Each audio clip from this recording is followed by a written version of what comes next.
You're listening to WQEE 99.1 FM, The Key in Noonan, Georgia, home of Braves Country with Mac Magee and the Armchair Quarterbacks, weekdays, 3 p.m. Eastern to 5 p.m. Eastern, right here on The Key and YouTube.com at Braves Country. Tom has been a teacher for over 40 years. One day, I think one of the students had asked the question and he didn't remember the answer. And I also noticed that he was letting his class out earlier than they were supposed to let out. I was really starting to worry. Levi and I talked about how it would change our lives, but he was there beside me. When something feels different, it could be Alzheimer's. Now is the time to talk. Visit alz.org/ourstories to learn more. A message from the Alzheimer's Association and the Ad Council. Hey folks, this is Mark White with The Mark White Show, and you can tune into The Mark White Show every Saturday from 11 a.m. to 12 p.m. right here on Rock 99, WQEE The Key, the home of Southern sports and talk. Are you looking for a reliable dental practice that not only cares about your teeth, but is friendly to work with? How about one that offers great deals and new patient promotions? Well, your search is over. Most Valuable Smiles in downtown Eatonton, Georgia is committed to giving you the biggest and brightest smile. Right now, get a $99 new patient special, including x-rays and exam. Maybe you're looking for veneers. Most Valuable Smiles veneer special includes one free veneer with every 5 purchased. Or get that bright white smile you've always wanted by taking advantage of an exclusive $100 off Zoom whitening treatment when you book today. And don't forget that 2022 is almost over. That means most insurance policies will reset by the new year, and to avoid losing that extra money, you need to use it or lose it. Book an appointment today with Most Valuable Smiles in downtown Eatonton to lock in these exclusive deals. Call 706-623-0318 or visit mostvaluablesmiles.com. Enjoy sun-drenched days, epic stays, and plenty of room to roam in Greater Fort Lauderdale. Our hotels, attractions, and restaurants have taken the Visit Lauderdale's Safe and Clean pledge, so you can relax and explore with confidence. When you're ready for that well-deserved staycation, our 23 miles of golden beaches await. Find wide-open spaces to hike, bike, kayak, and paddleboard. Visit your favorite attractions, then dine out in style in dining rooms or al fresco on waterfront patios. Learn more at sunny.org. It all starts with just one thing. When recycling, rinse out jars and cans, and avoid recycling wax paper or paper soiled with food. This will reduce recycling contamination. Find tips and more at onethingus.com. What's your one thing? Hey sports fans, The Key has a brand new show. Braves Country is coming your way weekdays 3 p.m. Eastern to 5 p.m. Eastern. Drive time on WQEE. Braves Country is a Southern sports talk show with Mac Magee and the Armchair Quarterbacks. We'll be talking the Atlanta Braves and Major League Baseball, along with everything important to sports fans in Braves Country. The SEC, ACC, Big Ten, and the National Football League, and the big sports news of the day. That's Braves Country with Mac Magee and the Armchair Quarterbacks. Weekdays, 3 p.m. to 5 p.m. right here on WQEE The Key, 99.1 FM, and simulcasting on youtube.com/@Braves Country.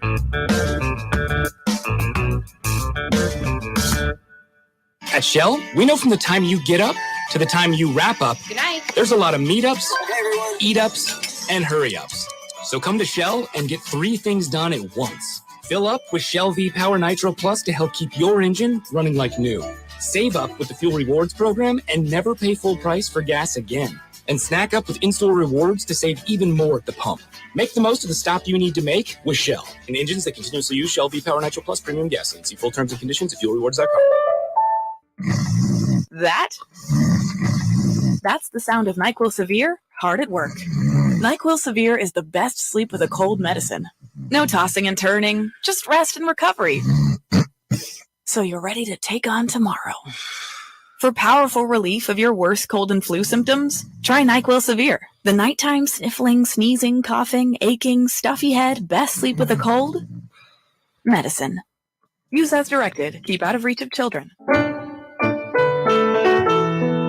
Hey, Braves fans, thank you for listening to Braves Country Baseball. Hi, I'm Mac Magee, and we are here to bring you play-by-play, pitch-by-pitch of your Atlanta Braves, bringing you spring training and 2 to 3 games a week all season long. Please like and subscribe today. Braves Country Baseball.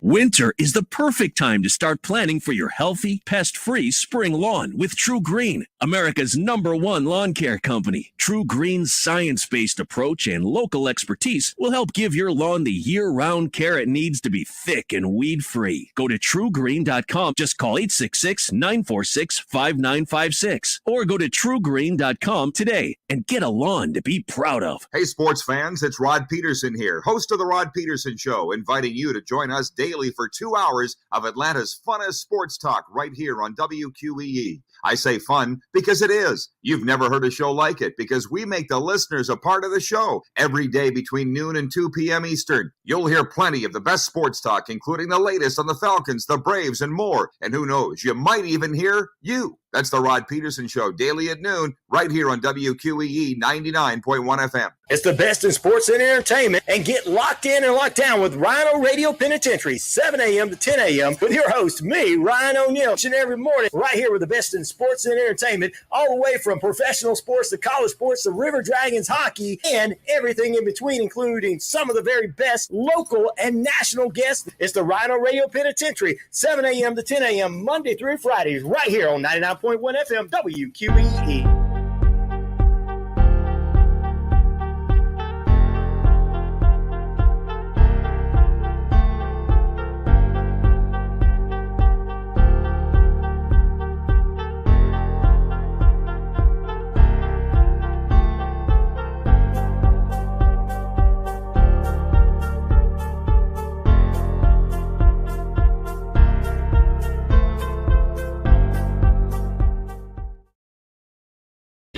Hey, sports fans, weekdays 3 p.m. Eastern to 5 p.m. Eastern, drive time on WQEE. Braves Country is a Southern sports talk show with Mac Magee and the Armchair Quarterbacks. That's Braves Country with Mac Magee and the Armchair Quarterbacks. Weekdays 3 p.m. to 5 p.m. right here on WQEE 99.1 FM. You're listening to WQEE 99.1 FM, The Key in Noonan, Georgia. Armchair. You're listening to the Armchair Quarterback Sports Radio, #1 sports station. Good afternoon, and this is your Armchair Quarterbacks Sports Flash. Major League Baseball here on Monday, May 8th. Got a pretty decent slate for a Monday. It all gets going at 6:10 Eastern. Tigers and Guardians. Wentz versus Bibby. 6:35, Rays and Orioles. Baltimore will send Gibson to the mound. 4-1 with a 4.61 ERA. McClanahan, 6-0 with a 2.03 for Tampa. Rockies are at the Pirates at 6:35 as well. Freeland versus Keller. Pirates, 20-15 on the young season. A's are at the Yankees tonight. Sears, the ex-Yankee prospect, will head into the Bronx to take on Nestor Cortez in New York. White Sox and Royals, 7:40 first pitch. Dylan Cease versus Zach Greinke. Dodgers and Brewers are at it as well at 7:40. Tony Gonsolin and Freddie Peralta as the Brewers and Dodgers go at it in Milwaukee. Cardinals and Cubs at 7:40. Mikolas versus Stroman. Cardinals, worst record in the National League, going up against the Cubs, who sit at 500. 9:38 Eastern, Astros versus the Angels. That game can be seen on the Plus. Hunter Brown and Pablo Sandoval. Marlins at the Diamondbacks. Arizona, 19-15 on the year. They'll send Zach Gallen 4-1 with a 2.53 ERA versus Braxton Garrett 1-1 with a 5.81. Rangers are at the Mariners. It's John Gray versus Logan Gilbert. Both ERAs north of 4, both records at 1-1. And the Nationals are at San Francisco. Irvin, his 2.08 ERA, goes up against Disco Stick 3-1 with a 2.13.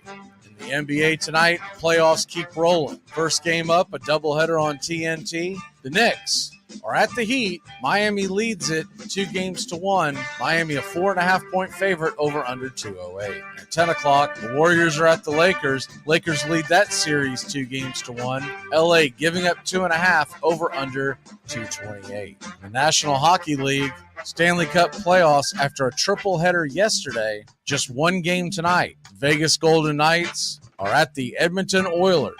Series is tied at 1 apiece. That game can be seen at 8:30 Eastern on ESPN. In case you missed the news earlier, Travis d'Arnaud has been reinstated by the Atlanta Braves. He'll join the squad tomorrow night as the 2-game series begins versus the Boston Red Sox. We'll have the coverage right here on Braves Country HD, pitch by pitch, play by play. All the fun starts at 7:20 Eastern. Charlie Morton on the hill for your Bravos. A sad day in the world of baseball. Vida Blue, hard-throwing left-hander for the Oakland Athletics, the 3-time back-to-back World Series champions of the early 1970s. He passed away at the age of 73. Vida Blue passed away at a San Francisco East Bay Area Medical Hospital stemming from cancer complications, according to the Oakland Athletics. And that's your Armchair Quarterback Sports Flash. Stay tuned for Braves Country right here on WQEE 99.1 FM, The Key in Noonan, Georgia, simulcasting on YouTube.com at Braves Country. Armchair. There's something kind of about a kid that's never played baseball. We have been hoodwinked, bamboozled, and flat out deceived. Why did you get so drunk? You got drunk. I'm just really exhausted. What's in that cup? Rum and Cokes. Do you have any idea how important this is? We're trying to save the pub. Really? This is what you're doing? This is what you're doing? Chief, what do you want to do tonight? The same thing we do every night. Try to take over the world. 106 miles to Chicago. We got a full tank of gas, half a pack of cigarettes. It's dark, and we're wearing sunglasses. Hit it. Armchair. YouTube Live. Radio station. The radio station you can call your own. Do you know what listeners like about our station? I like everything. It's always on my radio. We never stop the music, except for now, when I talk. You're listening to Braves Country with Mac Magee and the Armchair Quarterbacks. We're here live weekdays, 3 p.m. Eastern to 5 p.m. Eastern, WQEE 99.1 FM, The Key, and simulcasting on YouTube.com/@Braves Country. Your first choice for Southern sports. Good afternoon. I'm Mac Magee, and I don't know much, but I know one thing. It's about damn time that they named a battleship after the greatest game ever invented, the American game. Community the USS Access Channel. Cooperstown. He's the armchair quarterback. He's full of beer and he's full of snacks. The all-American man. Hey, howdy, hi, and how the hell are you? The picture you're seeing right there is the USS Cooperstown. It is technically a Freedom Class littoral combat ship, and they named it after Cooperstown, New York, to honor the many, many veterans who have played the game of baseball. 70 Hall of Famers, by the way. 70 Hall of Famers have served in one way or the other in the U.S. military, and many of them during wartime. We go over that quite a bit throughout the year. We do it. We always do it on our Veterans Day show, and we do touch on it as well on the Memorial Day show. But I thought that was really, really cool. Bit of sad news. Gonna change the picture now, but a bit of sad news from Major League Baseball. Vida Blue is, I think he's kind of forgotten on how great of a pitcher this guy was in the 1970s. Vida Blue is it, man. I mean, Vida Blue, they 3 consecutive World Series with the Oakland Athletics in 72, 73, and 74. He was a 6-time All-Star. He was the AL MVP, which doesn't happen often for pitchers. He was the American League MVP in 1971, along with the Cy Young and ERA leader. Pitched a no-hitter in 1970 and can pitch a combined no-hitter 5 years later in September of 75. And just an incredible player. Now, it's well documented that he had some drug issues, and that derailed the end of his career. He became a very average pitcher at that point.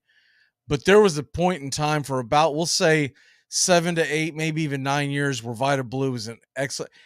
209 wins is nothing to sneeze about. ERA of 3.27. And once again, all the other accolades I laid out there, the 3-time World Series champion, 6-time All-Star, AL MVP, AL Cy Young Award winner. One of the all-time greats. He is in the Oakland A's Hall of Fame. And he's just missed the National Baseball Hall of Fame. Some folks would argue for him. He's a little before my time, so I didn't watch him pitch. But everything I've ever heard about him, just a nasty, nasty customer. And very, very well thought of in the lore of baseball fans from the 1970s. So those are the two main things that I wanted to jump off with. And then, of course, we've also got news from the Braves front. Travis d'Arnaud is back off the IL. They'll bring him back tomorrow. And how about Mage? Mage wins the Kentucky Derby. And a quick funny story about that. I don't know, an hour or so before the race, 4:30-ish Eastern time. I don't know, somewhere in that neighborhood. Maybe 5:30 Eastern time. It was a little over an hour. I guess the race didn't really go off until 7, so maybe a couple hours before the race. I'm going through. I'm like, you always bet and you always lose. You always bet and you always lose. And I listened to a couple of folks give their predictions, and I have to give the guys credit on CBS Sports HQ. This is where I got it from, was them. And they're big horse guys, and they were laying out all the reasons why it was Mage, and then what was the other one? Angel of Empire. And then there was a couple of others they were throwing out there, but they repeatedly said Mage. So I looked it up. I was like, man, that is really damn close to McGee. It's spelled MAGE. If you add one more E on there, you got my last name. And I was like, do you not throw something on there? Are you not going to be kicking yourself in the keister because you didn't bet on something this on the nose? What the hell? I'll go ahead and throw. And I didn't win much off of it. Enough to where whatever the odds were, I won like right around $200. So I $15, I think I put on it, somewhere in that neighborhood. And then I put a couple other bucks on Angel of Empire just because I thought it was a cool ass name. And I don't even remember. I think there was a third one that I just put to finish the top 5. So I had 4 total bets because I had Mage in the top 5, Mage to win, and then the other 2. And when Mage won, I could not believe it. If you watched the actual race, there wasn't much mention of Mage until the very, very end. So I was under the impression that Mage was way in the back somewhere, like in the middle of the pack. And then at the very end, you hear the broadcaster say, and Mage is going to hold on and win. I was like, where the hell did that come from? Because before the last time that he had mentioned Mage, he had mentioned middle of the pack, coming up. So I'm looking at these horses. And I thought it was one of the ones about 3 or 4 lengths back. And I was like, well, I think she's going to finish in the top 5. Cool. And then he said, Mage wins. So that's item number 1 on how he blew the call. The other thing was, if you get an opportunity to call the Kentucky Derby as the play-by-play, horse-by-horse, gallop-by-gallop, whatever you want to call that guy, how do you not use the famous, and down the stretch they come? How do you not use that? He said something to the effect of, and they're on the back stretch or something like that. And I'm like, oh, this guy's a dud. And then he really ticked me off because I was happy in the end because Mage won the when the race was like, how do you not use and down the stretch they come? That's the greatest line of any play-by-play guy. That's the line. We could never use that in any other sport. That's the line, and he blew the line. What are you going to do? Anyways, that's what I got with that. So we're going to go ahead and take a quick break. When we come back, down the stretch will come. Tones is on the way, top of the hour, and we're going to get to a lot of Braves talk here in a bit. We'll be back in a flash here on Braves Country. Thing about? Well, maybe I just think you're being a little hard on her. Well, that's nice. But right now I am too angry to pretend to give a crap about what you think. Tom has been a teacher for over 40 years. One day, I think one of the students had asked the question and he didn't remember the answer. And I also noticed that he was letting his class out earlier than they were supposed to let out. I was really starting to worry. Levi and I talked about how it would change our lives, but he was there beside me. When something feels different, it could be Alzheimer's. Now is the time to talk. Visit alz.org/ourstories to learn more. A message from the Alzheimer's Association and the Ad Council. Are you looking for a reliable dental practice that not only cares about your teeth, but is friendly to work with? How about one that offers great deals and new patient promotions? Well, your search is over. Most Valuable Smiles in downtown Eatonton, Georgia is committed to giving you the biggest and brightest smile. Right now, get a $99 new patient special, including x-rays and exam. Maybe you're looking for veneers. Most Valuable Smiles veneer special includes 1 free veneer with every 5 purchased. Or get that bright white smile you've always wanted by taking advantage of an exclusive $100 off Zoom whitening treatment when you book today. And don't forget that 2022 is almost over. That means most insurance policies will reset by the new year, and to avoid losing that extra money, you need to use it or lose it. Book an appointment today with Most Valuable Smiles in downtown Eatonton to lock in these exclusive deals. Call 706-623-0318 or visit mostvaluablesmiles.com. 15 minutes could save you 15% or more. Is that Shakespeare? Nope, it's Geico. Yeah, that's Shakespeare from one of his unpublished works. Oh, it be not for awakening. Nay, giveth thou the berries. For 15 minutes could save you 15% or more. Nope, it's from Geico, because they help save people money. Well, I hate to break it to you, but Geico got it from Shakespeare. Geico. 15 minutes could save you 15% or more. Welcome back to Braves Country. Mac Magee and the Armchair Quarterbacks, weekdays, 3 to 5 p.m. Drive time. QEB. You're in Braves Country.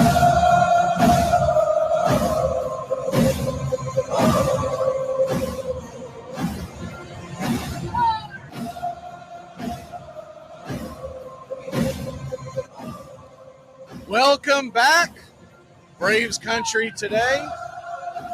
And we're going to talk a little Braves baseball. We're going to talk a little about the Major League Baseball in general, but also the National League East, which you can see the standings over my shoulder. Atlanta Braves, 7 games in front of the Mets, 7 games in front of the Marlins, who, by the way, they deployed their entire bullpen the last 2 days to get 1 win in Chicago.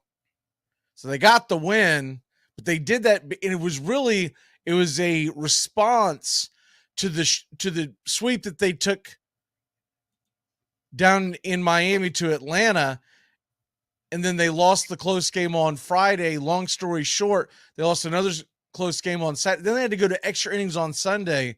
Their bullpen is spent, and now they're heading out west. I think it's Arizona tonight. We'll get into all the matchups here in a second. But anyways, that's the trickle-down effect that you can have. And look, it's great that we have this 7-game lead, and it is fun. And it kind of reminds you of the old days when the Braves would get out and just run away from the division. We got a long way to go, though. We got a long way to go. What are we, 35 games into the season? And there's been a lot of ups and downs already. And you think about that, 35 games in the season, you're not even at the quarter pole yet. You're not even at the quarter pole yet. And so we still have, what is that, 137 games left? No, 127 games left. 127 games left. So, long way to go, but it's looking good. And, of course, the big news that came out this morning is that Travis d'Arnaud is back. He's been reinstated. Chadwick Tromp has been sent down to AAA. So that's big news because we get Travis back, and hopefully all's right. He's had 4 concussions. That's a rough go of it. You do worry about his mental health just in general when you're talking about getting your eggs scrambled that many times. Now, the good thing is it's not 4 concussions in one season. They're not back to back to back. They're spread over a long period of time. And that's the positive thing right now. But it's going to be something they're going to keep an eye on, and it wouldn't take much to send him back on the IL. So I am a little concerned about that going forward, because after that, you're talking about having Chadwick Tromp be your backup catcher. And we saw he's okay. He's fine for a backup catcher. He's much better suited as a guy who still needs some seasoning down in the minor leagues. But I do think he does have quite a bit of potential. And he's someone that the Braves are going to try to season so that when d'Arnaud is ready to walk away from the game in a season or two, or walk away from the Braves in a season or two, because look, let's be honest, he might get a big deal somewhere else. Trump would be able to come in. Braves get that big win yesterday. They win the series with Baltimore. What a hard-fought series, by the way. Baltimore is no joke. Baltimore is going to be a very good team this year. I would be shocked if the Orioles are not in the playoffs. And honestly, I'd be shocked if the Orioles don't go a step past that, win a series in the playoffs, depending on their matchup. I think it'll be difficult for them to outlast Tampa Bay in the division. But they've got a big series themselves coming off of this past series. Baltimore is heading back home, and they're going to host the Rays, and that begins tonight. So that's the series that I'm going to watch tonight. I'm going to Braves are off tonight. I'm going to dive into some Tampa Bay versus Baltimore. It's a pretty good pitching matchup too. It's McClanahan versus Gibson. And obviously the Rays have the upper hand in that particular game. But McClanahan, as good as he is, if he doesn't go super deep in the game, Tampa Bay used a lot of their bullpen this weekend on the Yankees. So Baltimore obviously used their bullpen as well. They're both coming in walking wounded, but man, that should be a fun series. Tampa Bay versus the Baltimore Orioles. And that is a 3-game series in Baltimore. Once again, that begins tonight. So they're going Tuesday night, Wednesday night, Monday night, Tuesday night, Wednesday night. And then here's another fun one that Baltimore's involved in again. They're going to get a day off on Thursday, and then they're going to welcome in the Pittsburgh Pirates. And who would have thunk that beginning of the year, the Pittsburgh Pirates at the Baltimore Orioles could be one of the bigger matchups of the entire weekend. As far as the Braves go, we got ourselves a tough week in front of us. Boston's playing a lot better baseball. Red Sox are coming in tomorrow for just a 2-game stint. And Boston, that's going to be a fun matchup Boston's 21-15. And it's showing right now that it would be Nick Pivetta versus Charlie Morton. And the Wednesday matchup is still up in the air, but it doesn't sound like it's going to be Max Fried. That's where it would have been, but it sounds like that Max Fried is going to get pushed back. They've been kind of hush-hush on everything about him. I don't know what that's about. Right now, ESPN is showing Fried to pitch on Friday. And he didn't appear to be hurt. But if you remember, on the Friday game, they left him in there for quite a while. And he might just need just a couple extra days rest to get ramped up. Plus, you got the opportunity to do it. You gave Charlie Morton a week off. Now you have a chance to give Max Fried a week off. And by doing that, you would also give Strider and Elder week off. So you give them all a week off a month into the season. I like it. And Wednesday very well could be Dylan Dodd again. Dodd would line up well. He pitched on Thursday, and then he would be set up to pitch again on Wednesday with actually an extra day of rest. I prefer seeing that. Much rather see that than a bullpen game. So, and if you're wondering about options, once you've used an option on a guy, that's it for the year. It only counts as one option. So he can go. So most fans know the nuts and bolts of what can be done with the rosters, but as far as the intricacies, a little sketchy. There's 3 options that can be put on a major league player, optioning him back down to the minors, in other words. And he can have himself optioned 3 times. After that 3rd time, he has to be designated for assignment. And when he gets designated for assignment, it means that anybody can grab him on the waiver wire. Well, basically what that sets up a major league club for is in his first part of his career, you have 3 years that you can bounce him up and down. It's mainly for pitchers. You will see it from time to time with hitters, but it's mainly for pitchers, and you can see him bounced up and down for that time period 3 times. After that 3rd time, then anybody can grab him if they want him. Now, obviously, Dodd's already been optioned 1 time this year. He's been optioned twice this year because remember he broke with the team, then he was optioned. This whole thing's only counting for once this year.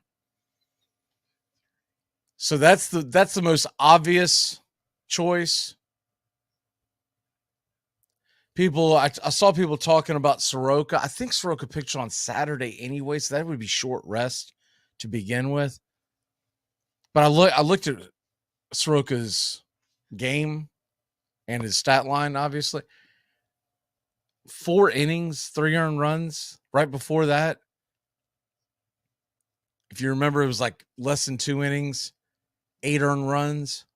This is not when you bring Soroka up. He's scuffling. Let Dodd pitch in front of the home crowd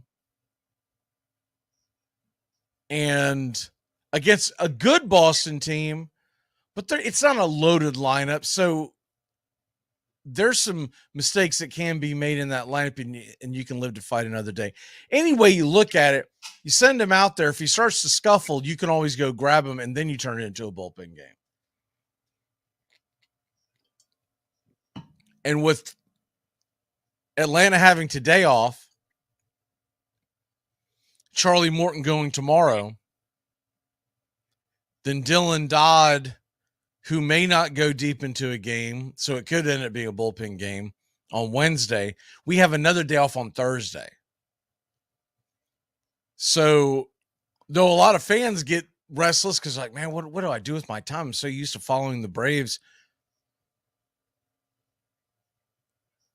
every night when I get off work or whatever your schedule is. It's much needed for a team that has had very few days off to start the season. So we will be off Monday and Thursday and just have those 2 games in the middle of the week. And then we have to go to pretty tough road trip at Toronto and at Texas. And just a programming note on that, we're going to bring you all 5 games this week, Boston, and then the 3 in Toronto.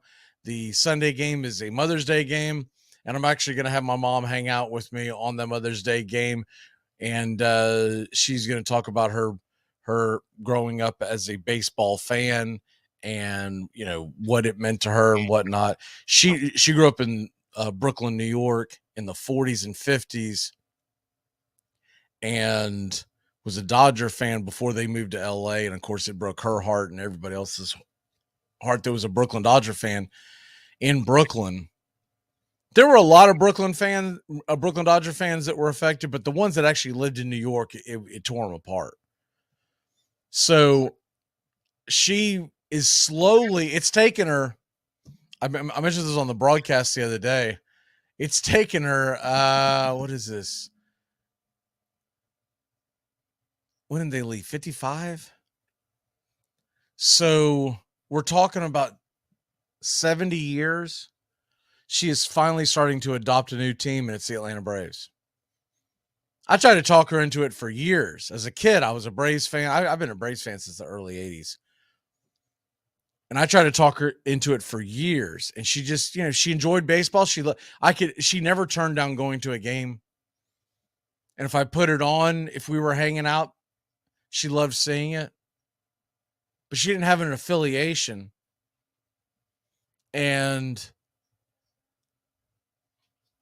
she mentioned to me recently that, you know, she's really starting to get more back into baseball, watching it more often. And just a personal note, her husband passed away this year. So she has even more time now where she's kind of trying to fill the void, and she's filling it with watching baseball. And when she first started talking about it, she said, but I just don't have a team to pull for. I said, well, you know, there's this team in Georgia that I've been trying to get you to follow for I don't know how long. And she'll listen to the broadcast, but the play-by-play broadcast, but just hadn't really had a real affiliation. And she is now turning into a Braves fan. So I think it'd be a cool way to welcome her into Braves country. And Mother's Day should be a fun broadcast. But that's Toronto. We're going to bring you all 5 games this week. The 2 in Boston, Tuesday, Wednesday, and Friday, Saturday, Sunday in Toronto. Just a note on that. Weird start time on Saturday. So we go 7:07 on Friday. Saturday's 3:07. So right smack in the middle of the day. I don't know why, but Toronto's always played their Saturday games right in the middle of the day. And they are on Eastern time, but they always play it right smack in the middle of the day. And then 1:37 on Mother's Day. Then we are going to bring you the following week. We are going to bring you 4 games. The 3 games in Texas, Monday, Tuesday, Wednesday. We're off Friday, and then we will bring you the Friday night game in Seattle. Or, sorry, against Seattle. We're coming back to Atlanta, and that's 7:20 Eastern. The Saturday evening game, that's going to be on Free Fox Rabbit Ears. We're not doing that game, and I got to do less and less games on Sunday, or my wife's going to be calling her attorney. So, anyways, we're going to bring you those 4 games that week. And then after that, man, you talk about a big week of baseball for the Braves. It's a long homestand when we get back on the 19th of May, which is a week from Friday. We have 3 at home against Seattle, 3 against the Dodgers, and then a 4-game set against the Philadelphia Phillies. How about that?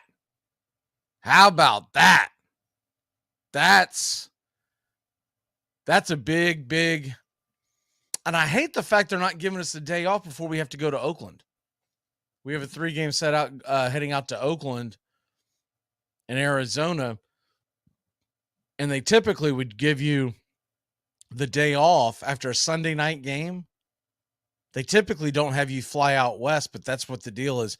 They're going to have us flying out west Sunday night after the Philadelphia game to play Oakland the following day. So that's going to be kind of a tricky stretch, and all that when we go to Oakland and Arizona, that's all going to come to a head early part of June at home against the Mets. And hopefully we'll have padded our lead such that we're just looking to win that series and move on. But 7 games up right now. It's heck of a start. We get Travis d'Arnaud back. We'll get more into the Boston series tomorrow. As far as this past weekend, I was absolutely impressed with the grit of this team. You talk about the 2-run home run that Kevin Pillar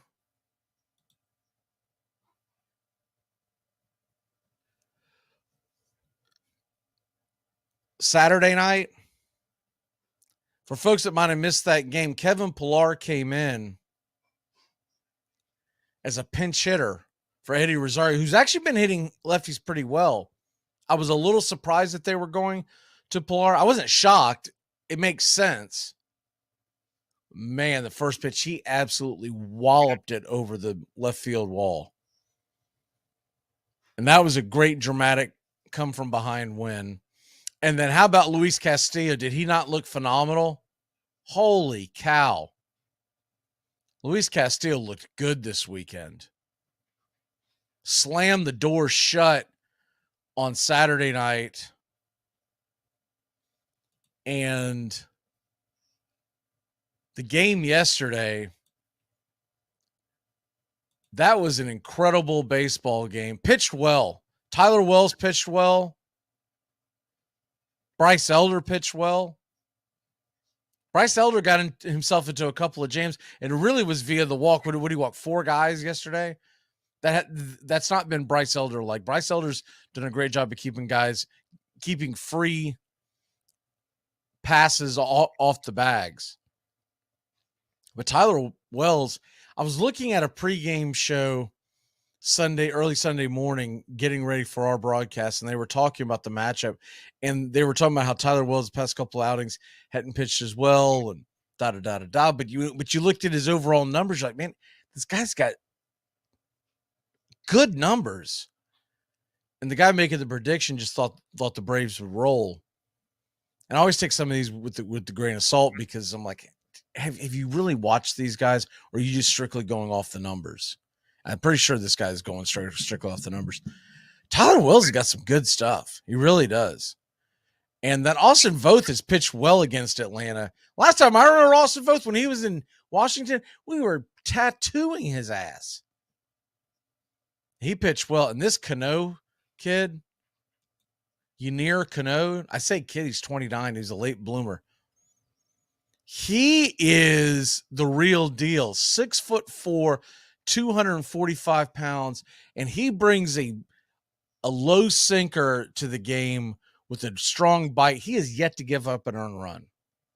Bautista, I thought, looked good. I felt like that the only guy that really didn't look good per se was Bauman out of their entire bullpen, but even he wasn't terrible, and he looked pretty good the timeout before. So this Baltimore team is really good. Jesse Chavez is going to be an issue. Jesse Chavez pitches to contact.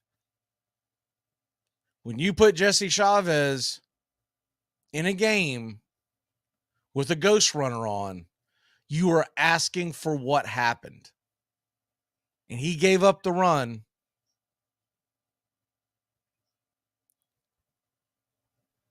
The one run that was given up in extras. He gave up the run in the 10th. But it wasn't an earned run. But we were very, very fortunate that ball didn't go well. I have never been so happy to see a guy leave Atlanta than this Anthony Santander.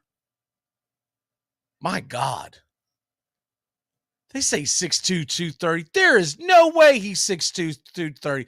This guy is like Paul Bunyan. He's up there swatting the ball, slapping it up against the wall. I'm in shock he's only got 5 home runs on the year. I feel like 7 or 8 of them were against the Braves this weekend. But he is a mean, lean hitting machine. Glad to see him out of there. And that Ryan Mountcastle, he didn't do a lot of damage against Atlanta. I'm glad to get him out of there before he does. That's a good play. Mullins is a good player. They got high hopes for Henderson. We didn't see it this weekend, but they've got high hopes for him. He's one of the top prospects in all of baseball. That's a good young fun team to watch, Baltimore. We head into the Red Sox series, and like I said, we'll get more into the details of that series tomorrow. We're going to obviously do the Braves Country today, 3 to 5, and then we're bringing the game to you.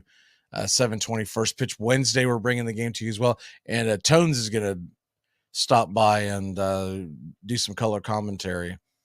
So I've actually got 2 color commentators this week, which is be a nice, relaxing break. Wednesday night with Tones, and then my mom's coming in on Mother's Day, and Tones is going to be with us. I believe the next 3 Wednesdays is how we have it set up. So that should be a lot of fun. And how about that Michael Harris yesterday? They walk to get to Michael Harris. And if I would have told you a month ago that someone would be walking Marcell Ozuna to get to Michael Harris, you'd be like, what? What? He made him pay. Heater on the outside part of the plate. And that Perez kid came in earlier in the series and was really impressive. He threw that first pitch.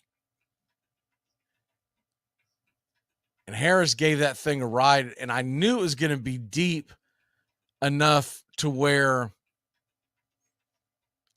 even if it was caught, Ozzie was at least going to tag up and hit third. And with his speed, what I was looking at as the ball was flying was, is he going to make that catch and slam into the wall and then have to roll around before he can get back up? But Harris put an absolute dart. And they were playing him to pull, too. That's the other thing. I often wonder about this when you see a team playing a guy to pull. So they had the center fielder and the right fielder in the pull. Left field was playing pretty straight away. So you have a gap there, which is where Harris hit it. But what I've never understood is if you're going to play your guy to pull, right? He's going to pull. Why in the world are you pitching on the outside part of the plate? If you want him to pull the ball and expect him to pull the ball, why wouldn't you pitch inside? It just seems really, really strange. And they were set up. When I went back there to look at the replay, in fact, I'm looking at it again as I speak. But the catcher was set up on the outside part of the plate. And the pitcher pretty much hit the spot. I'd say if you were asking him, he'd probably say that he got just a little bit too much of the plate. But honestly, it really wasn't a bad pitch. It was just great plate coverage by Harris, and he stepped into it and drove it to the wall. But once again, it might be nitpicking, but just from a standpoint, I watch a lot of these games and I see it time and time again. If you're going to play a guy to pull, why are you pitching him on the outside? Because other than him swinging and missing, that is going 9 times out of 10, the ball is going to go in that direction. And I'm not saying that you can't play him to pull. And I'm not saying that you can't pitch him outside. But I'm saying you can't pitch a man outside and play him to pull at the same time. It doesn't work that way. At least give your outfielder a fighting chance. And just play him straight up. We didn't realize it at the time, but beginning of the game, how big was that Matt Olson home run?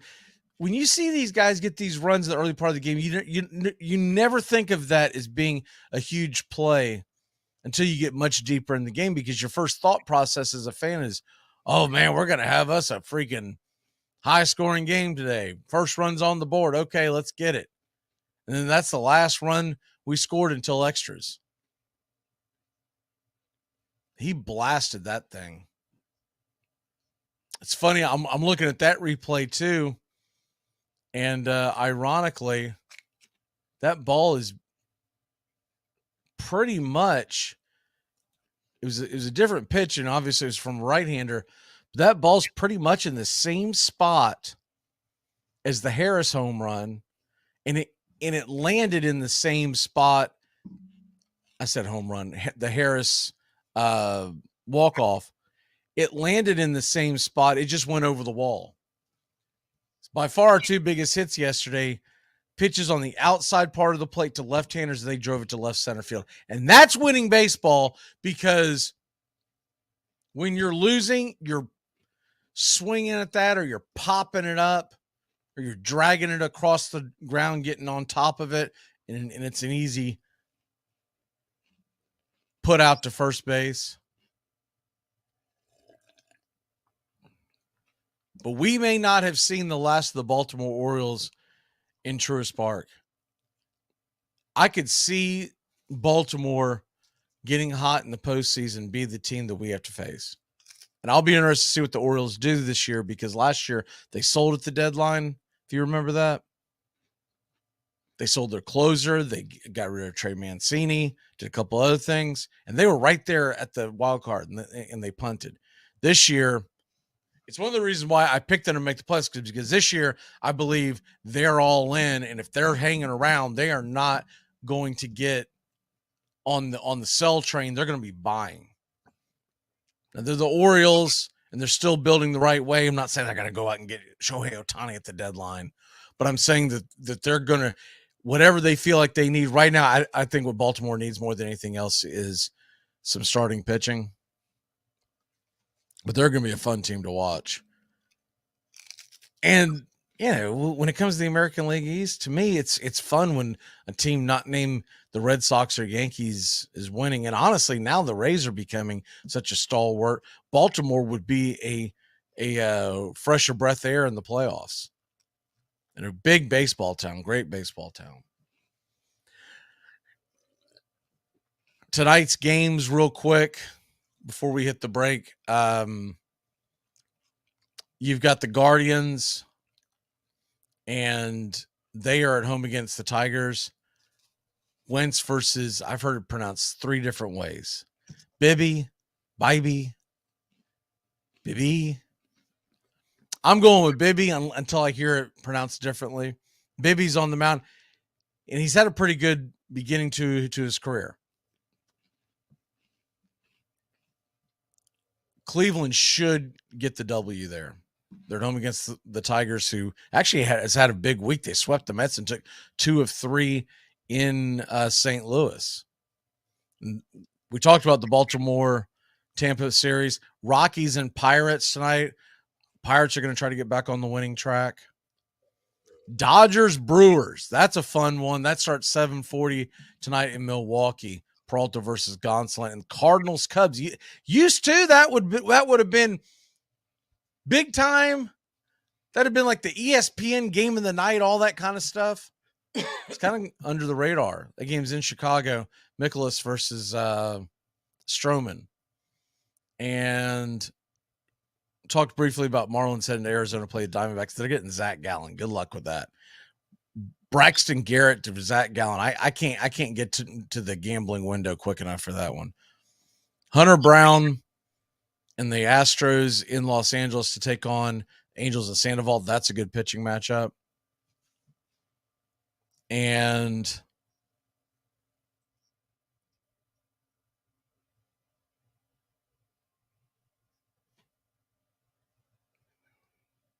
whenever I bring home Entenmann's Little Bites muffins. Little Bites? That's right, sweetie. Can you just give Mommy a minute? I love Little Bites. I know you do, but we're doing a commercial right now, okay? Got it. As I was saying, whenever I bring home you-know-what, you-know-who gets pretty excited. And so do I. Little Bites muffins are made with real ingredients, no high-fructose corn syrup, and are baked moist and delicious. I love Little Bites. Here you go. Yes. Entenmann's Little Bites muffins. The perfect portion of happiness. hey, Braves fans, thank you for listening to Braves Country Baseball. Hi, I'm Mac Magee, and we are here to bring you play-by-play, pitch-by-pitch of your Atlanta Braves, bringing you spring training and 2 to 3 games a week all season long. Please like and subscribe today. Braves Country Baseball.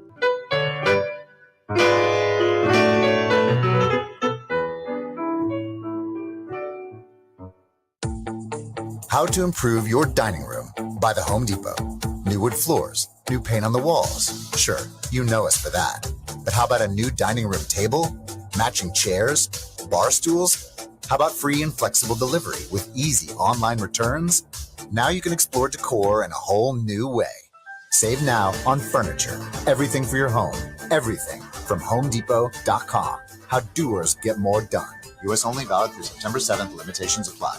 Your true friends are the people in your life that totally get your inside jokes, your unique style, most important, what you want to eat. Taco Bell knows that when you get together with your real friends, it doesn't matter what you're doing, but hey, it might as well be something that everybody can get into, like the Taco and Burrito Cravings Pack with 4 crunchy tacos and 4 beefy 5-layer burritos. So even if you're all sitting around doing absolutely nothing, you know you'll still have a good time. It's Taco Bell's Taco and Burrito Cravings Pack. Get it for the friends that get it. You're listening to Braves Country. Weekdays, 3 to 5 p.m., 99.1 FM, The Key.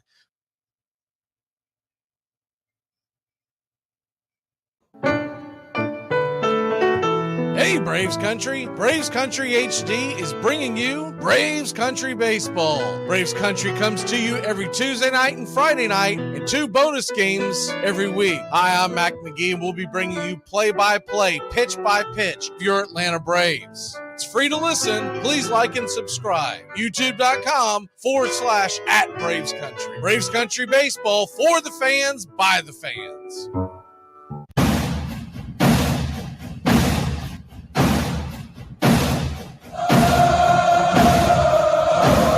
Welcome back. Apologize for the last second. I hit the wrong button I was setting up the scoreboard to talk about it next. I hit the commercial break, and I decided not to overwrite. I was like, I'll just explain when I get back. This is ridiculous. That's what happens when you are the host and the producer at the same time. So sometimes these gaffes happen, and we're doing it live. So there you go. But anyways, I hit the wrong button, and I don't remember what thought process was. I know I was talking about today's games. Gonna hit that up real quick right before we hit the top of the hour here. A couple of more interesting, if you're looking from the gambling side of this tonight. First of all, NBA, not touching it. Don't touch the NBA. Do not play with the NBA. NBA is a sucker's bet. Every once in a while, I'll throw something on for a team that I'm pulling for, but that's not even, I would never even give advice on that. That's just me being a sucker fan, right? But the NBA is just, it's a terrible, terrible sport to bet on. The scoring is too up and down, so point spreads mean essentially nothing. Last night I was watching the Denver game, and first of all, they're talking about whether or not Jokic should be suspended for Game 5. If he gets suspended, that tells you right there that the NBA is fixing the series. If you miss what I'm talking about, he pushed away the owner of the Phoenix Suns, who had a hold of the basketball and was in his face.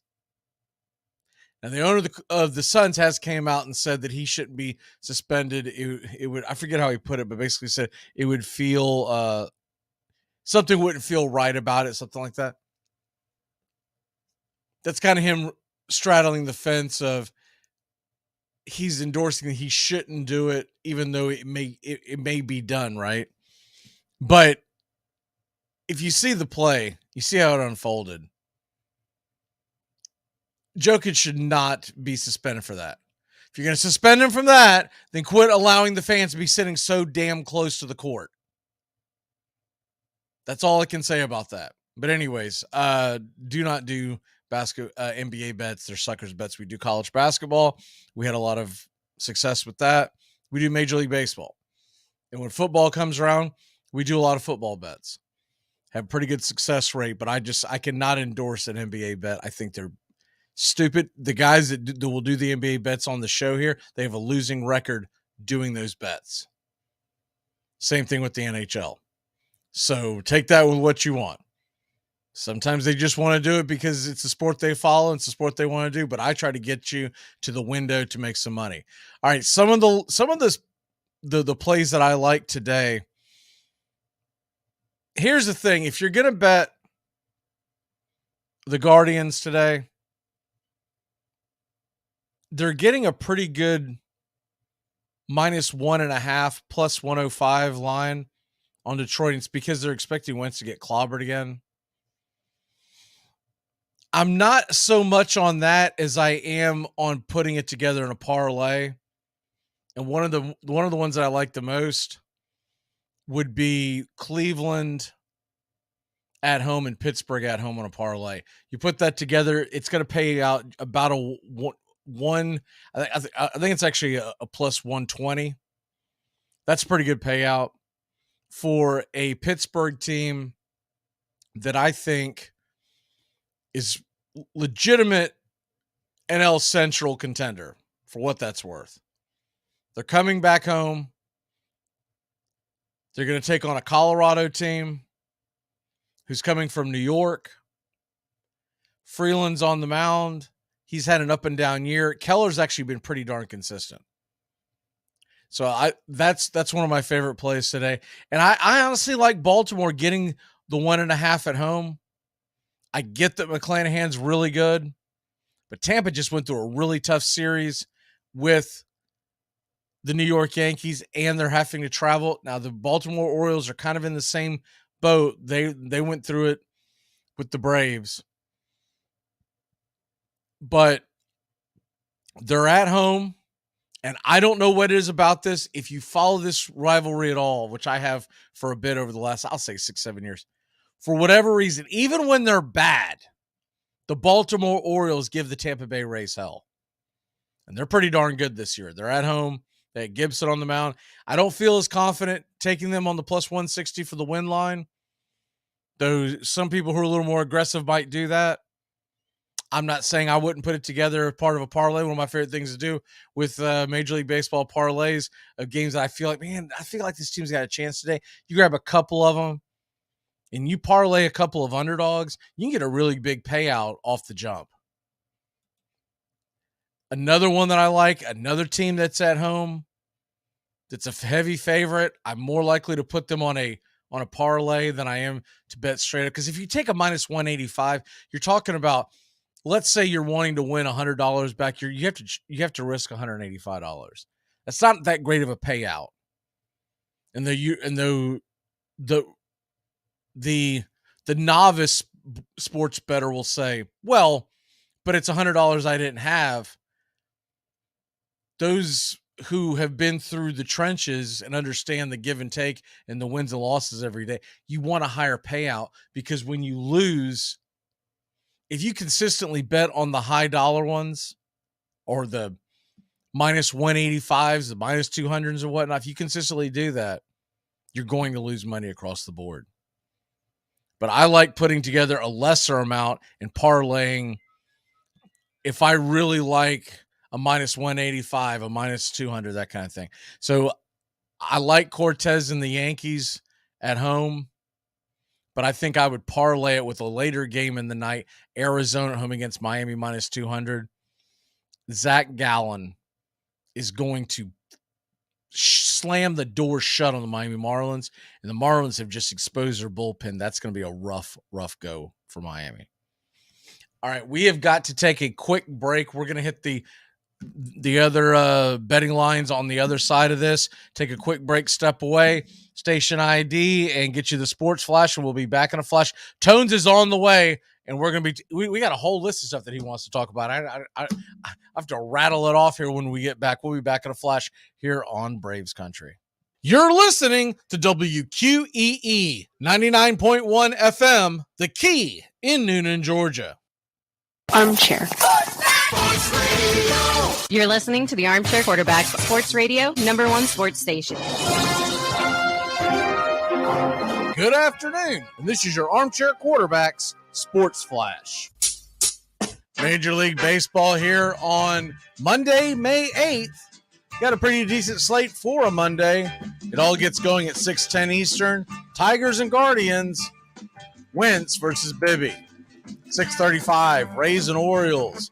Baltimore will send Gibson to the mound, 4-1 with a 4.61 ERA. McClanahan, 6-0 with a 2.03 for Tampa. Rockies are at the Pirates at 6:35 as well. Freeland versus Keller.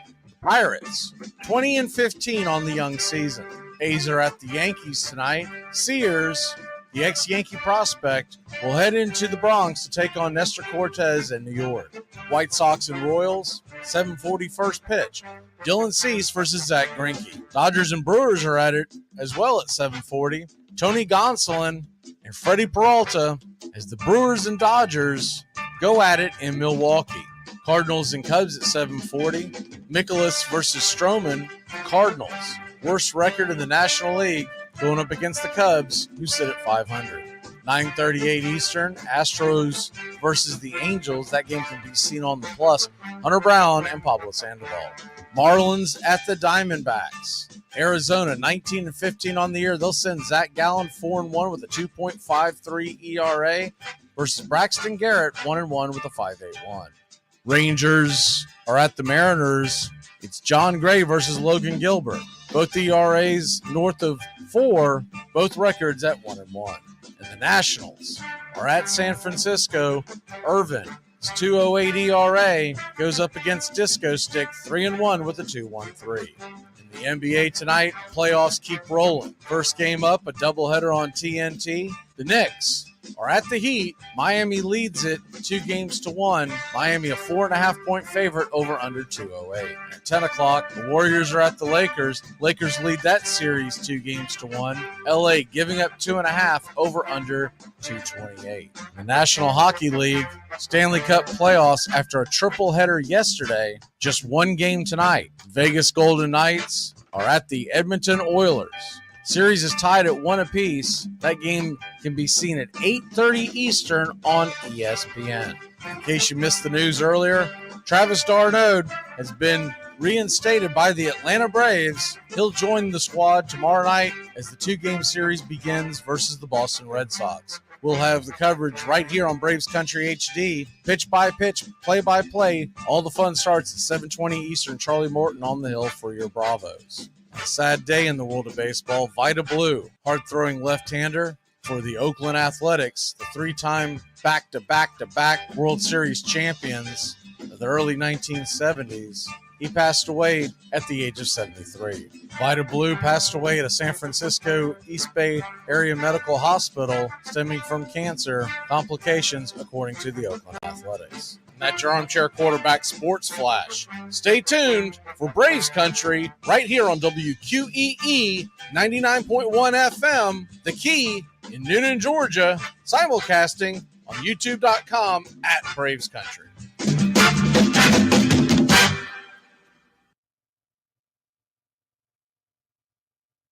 It's the best in sports and entertainment, and get locked in and locked down with Rhino Radio Penitentiary, 7 a.m. to 10 a.m. with your host, me, Ryan O'Neal, each and every morning, right here with the best in sports and entertainment, all the way from professional sports to college sports to River Dragons hockey and everything in between, including some of the very best local and national guests. It's the Rhino Radio Penitentiary, 7 a.m. to 10 a.m. Monday through Fridays, right here on 99.1 FM WQEE. Statute. What? Statute of limitations. It's not a statue. No, it's statue. Fine. It's a sculpture of limitations.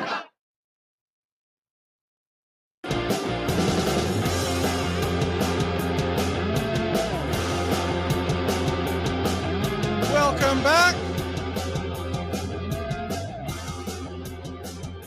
You see this that what Elon Musk put out, I don't know, 3-4 hours ago? People were up in arms about it. I say, good for him, man. People get so mad at this guy for whatever reason. But the tweet that he put out says, we're purging accounts that had no activity at all for several years. So you will probably see follower count drop. And a lot of them are up in arms. And one of them, I don't know who this guy is, director of fantasy betting. Okay, so he's involved with fantasy football. I won't give his name out because I'm not trying to drag him. I don't know enough about him. But it's his response to it, because he's got like 34,000, almost 34,000 followers. He says, Elon, I'll say this politely. If my follower count dips below 33,000, it's an exact number. This is a weird number. 33,652. Then I lose valuable sponsorship money that puts food on my table. Unless you plan to send me a check in the mail by next Tuesday of $20,000, reconsider this decision. And I had to go in and read the responses, because you know they're going to be good. And one of them was, so you'd rather dupe the advertisers and the false accounts? And the guy responds, not very good at it. But anyways, he responded towards it. Didn't really get the fact that this, I mean, the guys make a legitimate point. So you'd rather dupe your advertisers. And the guy's getting all up in arms about it. So basically what he's done is, from my take of this, from what I understand it, is he has purchased Twitter followers. There's all kinds of sites that you can buy these followers and whatnot. And what Elon's talking about doing is getting rid of these followers. And you'll see a dramatic drop in these accounts. And the ones who have bought them, they're the ones who are raising $300 worth of hell. And of course, one of the best comebacks was someone said, so he has to send you $20,000 for you to survive. He put that in quotation marks, and I'm thinking, yeah, exactly. But I mean, look, there's a handful of Twitter. Oh, Jones is actually here. Let me let him in. He's usually running late on Monday, so I was buying time. I didn't realize he was here. Let me change the screen, and here we go. Get this out of the way. And Tones, welcome to the show. I apologize. I didn't realize that you were here, as I don't know if you can hear me. Hope all is well with you, brother. Don't apologize. I usually am running a little late on Mondays, but took the day off. Today was a little under the weather, but still got radio duties to fulfill, so here I am. Well, hopefully you're doing all right. We appreciate you manning through it. And would never miss it, brother. Well, actually, not doing an NBA type deal where you say, you know what, I'll take this day off, but then I'll be back on game 4. Actually, now that you mention it, we'll try to cover the spread tonight, but on Wednesday we're actually going to try to win that one. Have you seen this thing with I don't know if you could hear me talking about, but the Elon Musk thing where he said that he's purging accounts that no longer have activities. There are a few account handles that I would have liked to have had in the past that I couldn't get because it's people. There's one particular one. I haven't looked at it in a long time, but I do know the guy who's got the handle has not put a tweet out in over 10 years. Like 2011 was the last time I'm like, what are we doing here? That's ridiculous. And I do agree with, I like what Elon's doing. Why not clean it up a little bit, clean it out a little bit? I mean, if you really have an account that's older and that you want up or whatnot, then make it active, right? Because what's the point of kind of just having an account linger out there? As you said, it could be a Twitter handle that someone likes. The only reason I see for this, is if they should have like Facebook, how Facebook has a memorial mode or whatever when somebody passes away. Maybe Twitter makes that where you can turn that on so when you pass away, your tweets become hidden to just your family or something like that. But all the other old accounts and tweets, man, if you're following me but you're not active on Twitter nor looking at my stuff, why the heck would I care if you follow me? That's kind of scamming the system. That one guy complaining about it. Oh, it feeds his family. Well, maybe you're the one who created 300 accounts. You're not using them. You followed yourself, and now you know what I'm saying. Well, exactly. There's only so many hours in the day for this guy to be able to go in there and tweet, and he can't get to all 38,000 accounts that he has. So I mean, I agree with you. I agree with Elon. Really, I think it's a good idea, and I think he receives too much hate. Some things he does, sure, you could say boneheaded, whatever, but mostly what he's done to Twitter, for the most part, hasn't really missed a beat, and if anything, has enhanced it to me. It's odd.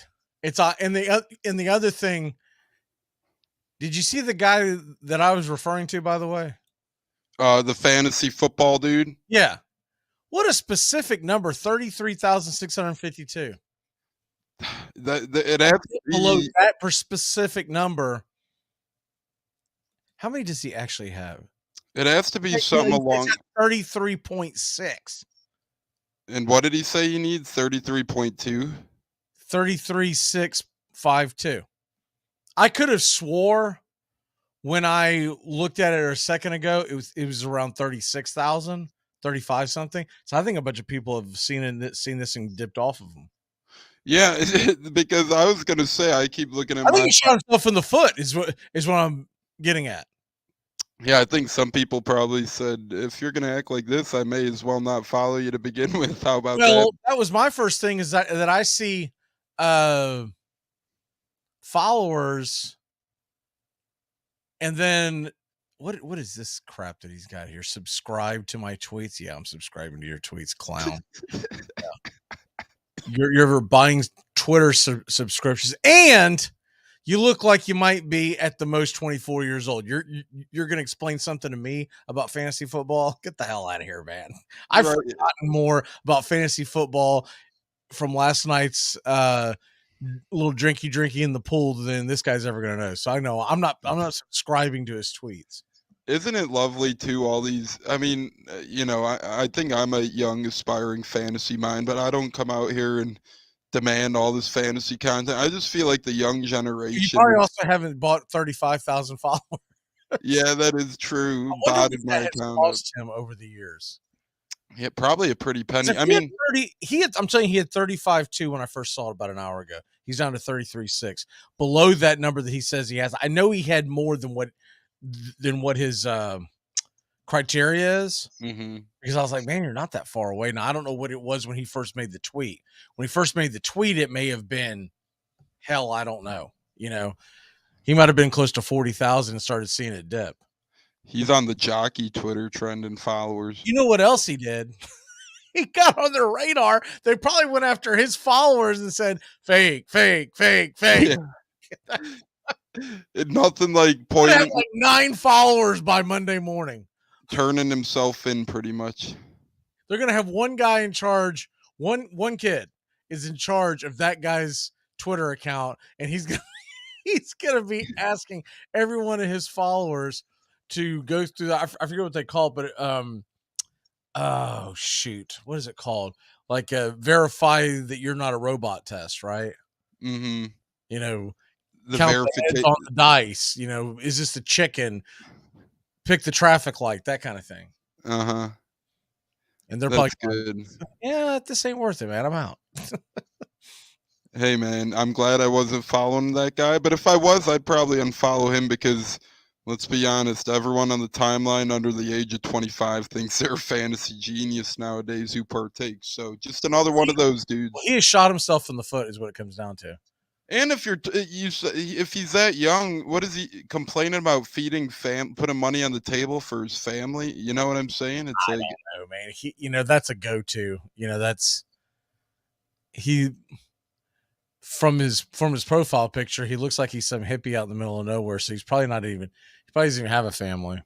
He's probably like one of these. Do you ever see like these TikTok accounts where they're like homeless and but somehow they're making buku's cash off of TikTok? So they're just doing TikTok videos.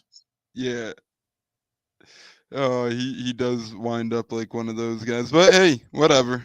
That's him. Glad we're not part of that, nor him. So it's just kind of funny to me that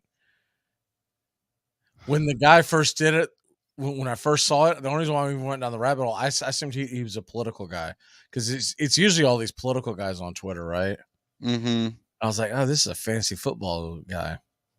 And he's trying to, what's funny is he's gotten into all these different threads that I see. He's not doing a very good job of defending his point. Oh, he's part of that 33rd team. Those people, they always get a lot of grief. How is this guy on Cameo? That's another thing. What, does he have to pay you to get a cameo of him? Josh Larkey. Who would get a cameo of him? Man, that doesn't mean anyone's actually using it. No, but like, what, are me and you going to get cameos next? I wasn't going to give his name, but you let the cat out of the bag there. But just because you put I think anybody can put themselves on Cameo. It doesn't mean that you're going to get it. No. And it really depends on too, what's he charging, $1 or is he charging $5? I don't even know what the minimum is. I always thought the Cameo was really stupid. I've seen the ones where I know there's some athletes that do them. I just think they're incredibly stupid because you're paying literally for a moment in time, and it's usually way overpriced for someone to give you like a happy birthday, and you're not having a conversation with this person. They're just recording it and flipping it up to the cloud, and it's getting downloaded to you via email. Mm-hmm. How is that I don't know. Maybe I'm wrong. Maybe there's some folks that just go, oh man, I can't believe he said my name. Hey, can't believe I've seen him on the camera. I mean, I think, maybe one cameo in life is cool, but how many times could you get a cameo? You know what I'm saying? Like, if you get it once, all right, sure, cool, good for you. But if you get like 5 cameos, it's like, all right, well, what am I doing? Collecting internet friends here? The whole thing seems pointless to me. I mean, but then again, I've never been a fanboy like that. Like, autographs have never really meant anything to me the way it does other people. So it's hard for me to judge because I don't really get it sometimes, because though I might be a fan of certain players and certain, musicians and whatnot, I think it's disingenuous to get, hey, sign this and say, 2 tones, you're my best bud. Love Tom Brady, right? And I give that to you. And you're like, that's cool. And I walk away and you're like, yeah, but I didn't meet him. I didn't hang out with this guy. Like, what the hell? He just wrote on something? Right. I don't know. To me, the whole thing's disingenuous. Hey, There's only a couple that I've ever thought about even remotely that I would want to get an autograph from. And honestly, I think they're all dead. So it's a moot point at this point. Yeah, I agree with you. We have a MLS fan in the chat. They say, go New England Revolution. And he says getting a photo with the favorite athlete is pretty cool, though. Well, I agree. A photo is different than an autograph, though, I believe, as well. You know, getting a I photo. mean, that's a little different. You know, that's a memory you can have. Hey, I met so and so. Exactly. Like I said, I'm not even putting down people who want a photograph. I mean, an autograph. I just personally, it's not my cup of tea. And I know a lot of people who think like that. You know, they don't want autographs, and that's fine. You know, Say this: I would never ask for an autograph from a player, an artist, that's younger than me, because that's weird, man. I hear you on that. I hear you on that. How old are you these days, Tones? 27, about to be 28 in a month, and a little over a month. So, any way in hell that you would take that you would go out of your way and get yourself a Patrick Mahomes autograph? Only if it gets his brother found guilty. No, I'm kidding. No, but can I use this as DNA evidence? Can we use this in the court of law? But the only way I'm doing something like that is if I turn around and sell it right away. If you know, I'm not gonna go out of my way. There's Tampa Bay Buccaneers that you would want their autograph. Yeah, like Bruce Arians, I did meet him, and I happened to get his autograph. Okay, so he's much older. Are there any current players who are younger that you'd be like, hell yeah, that's cool? When I went to the golf outing last year, I got a couple autographs, and they were all veterans. They were all older players, no one younger than myself. I could see me doing a photograph, but the only way I'm doing it is if we actually had an interaction. I wouldn't want to just bug the hell out of someone who's out to eat and grab a cameo snapshot real quick. And then people say, oh man, you met so-and-so. I don't know. Did you, or did you, and speaking of this, I saw a funny video the other day of Burt Reynolds talking about, Clint Eastwood back in their younger days. Mm-hmm. And Clint, have you seen this video? This is classic. He said that him and Clint are out having drinks or whatever, dinner, and some lady, they never got into who she was, came over wanting, I think, an autograph. Maybe it was a picture, but it was one of the two. I think I want to say it was a picture. Mm-hmm. But this is years ago. Whatever it is she wanted, he just said something to the effect of, can I please just finish my damn drink? Which, who knows how that first came about. Maybe that did come off kind of rude. I don't know. Mm-hmm. And I guess she snapped back and said something really nasty to him. And he jumped up, and all the guys that they were hanging out with took their drinks and poured it on her head, right? Rushed her out of the bar, put her in the cab. And this is 40, 50 years ago. Gave the cab driver $100 and said, take her $100 away from here. Right. That is hilarious. Bert says he kicks the side of the door. The car takes off, gets back in, still kind of perturbed, gets a drink, sits down, and he said he looked over at Bert and he goes, that might have been a little bit out of line. And Bert said, you think? He goes, maybe I was a little over the top with that one. I wonder where the heck that person might have ended up for $100. That person could be long gone. Who knows? But that was a funny story. I was like, man, can you imagine seeing Clint Eastwood rush some dame out of the, because back then that's what they would have said, right? Rush some dame out of the bar. Mm-hmm. He's already poured drinks on her head and give the cab driver $100 to take her away. Back in those days, $100 cab ride, probably would have taken you to the next city. Yeah, for real. I like Eastwood. He's a funny guy. That would have been awesome to see. Actually experience. That would have been classic. Still cool to hear the story about it. All right, let's take a quick break. It's 420. Smoke them if you got them. When we come back, got a lot to get over and a little time to do it. We'll be back in a flash here on Braves Country. I mean, it's not easy being me. When I was born, the doctor told my mother I did all I could, but he pulls through anyway. Hey, sports fans, it's Rod Peterson here, host of The Rod Peterson Show, inviting you to join us daily for 2 hours of Atlanta's funnest sports talk right here on WQEE. I say fun because it is. You've never heard a show like it because we make the listeners a part of the show every day between noon and 2 p.m. Eastern. You'll hear plenty of the best sports talk, including the latest on the Falcons, the Braves, and more. And who knows, you might even hear you. That's the Rod Peterson Show, daily at noon, right here on WQEE 99.1 FM. Screen pass to Trayshawn DeAndre on the right side. Touchdown! But wait a second. I think there's a flag on the play. All right, you guys got holding on number 97, right? Yeah, definitely holding. No touchdown. All right, make the call. Yeah, I mean, it was holding. So make the call. Or, we say the flag was for an excessive celebration so they can keep the touchdown and apply the penalty to the kickoff, huh? What do you say? What are you talking about? I didn't see excessive celebration. You sure? Could have sworn I saw a little nay-nay going on. What's going on with you, man? All right, look, guys, I got to be real with you. Trayshawn DeAndre just scored that touchdown. Okay, I have him on my fantasy team this week. I need these points. What?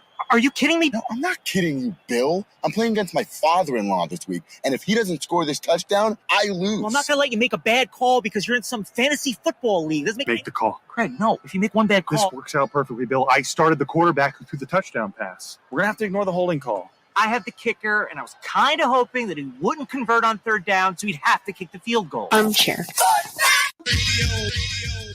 Enjoy sun-drenched days, epic stays, and plenty of room to roam in Greater Fort Lauderdale. Our hotels, attractions, and restaurants have taken the Visit Lauderdale's Safe and Clean pledge so you can relax and explore with confidence. When you're ready for that well-deserved staycation, our 23 miles of golden beaches await. Find wide-open spaces to hike, bike, kayak, and paddleboard. Learn more at sunny.org. You know, the great thing about being a football player is you don't have to take a shower to go to work. You're listening to Braves Country. Weekdays, 3 p.m. Eastern to 5 p.m. Eastern, 99.1 FM, The Key in Noonan, Georgia.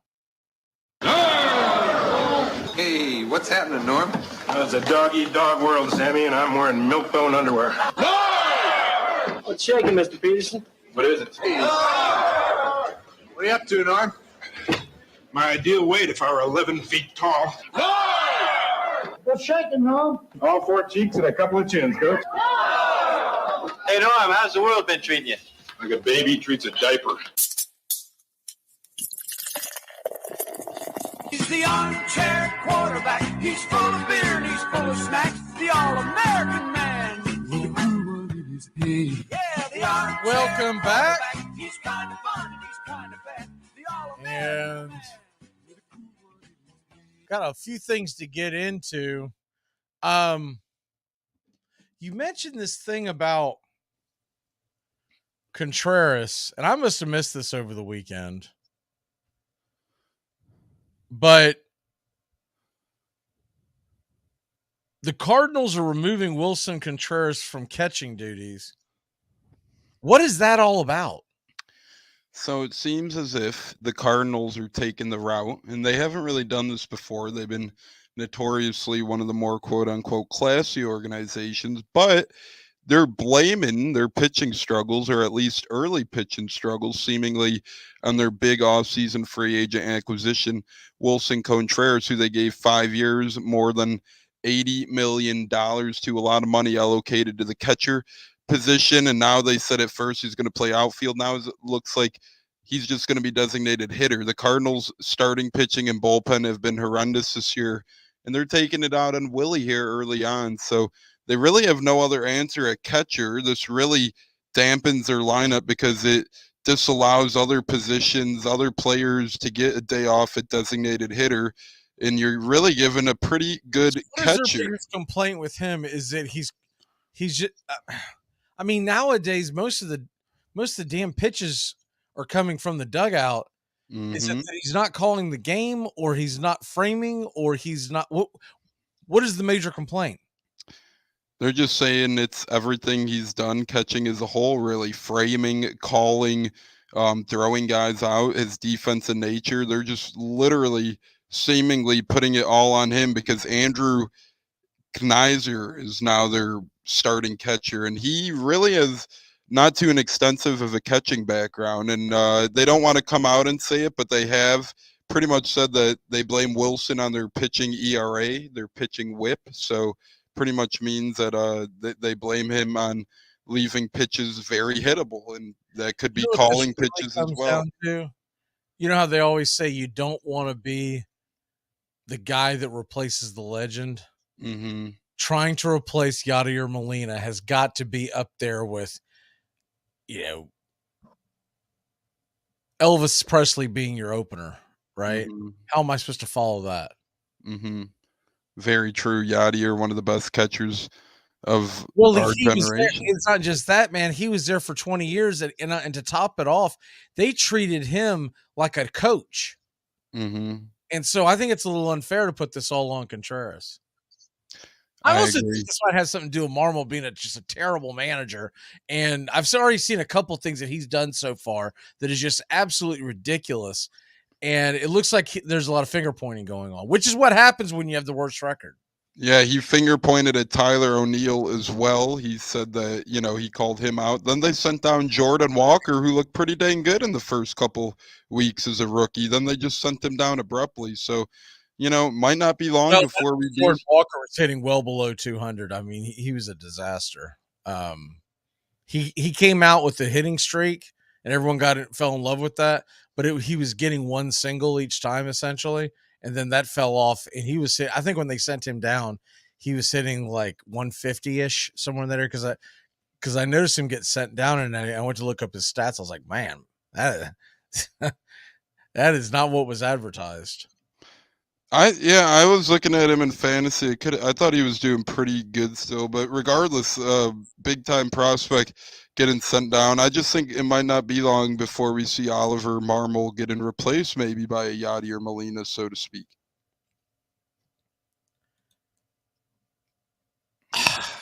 I don't know if Yachty would want the job, but I'm sure it wouldn't take much for him to get it. So Walker, it had something to do with like the last 2 or 3 weeks that he was up. So his batting average ended up being 274, I think, is what I'm looking at. That's what I thought.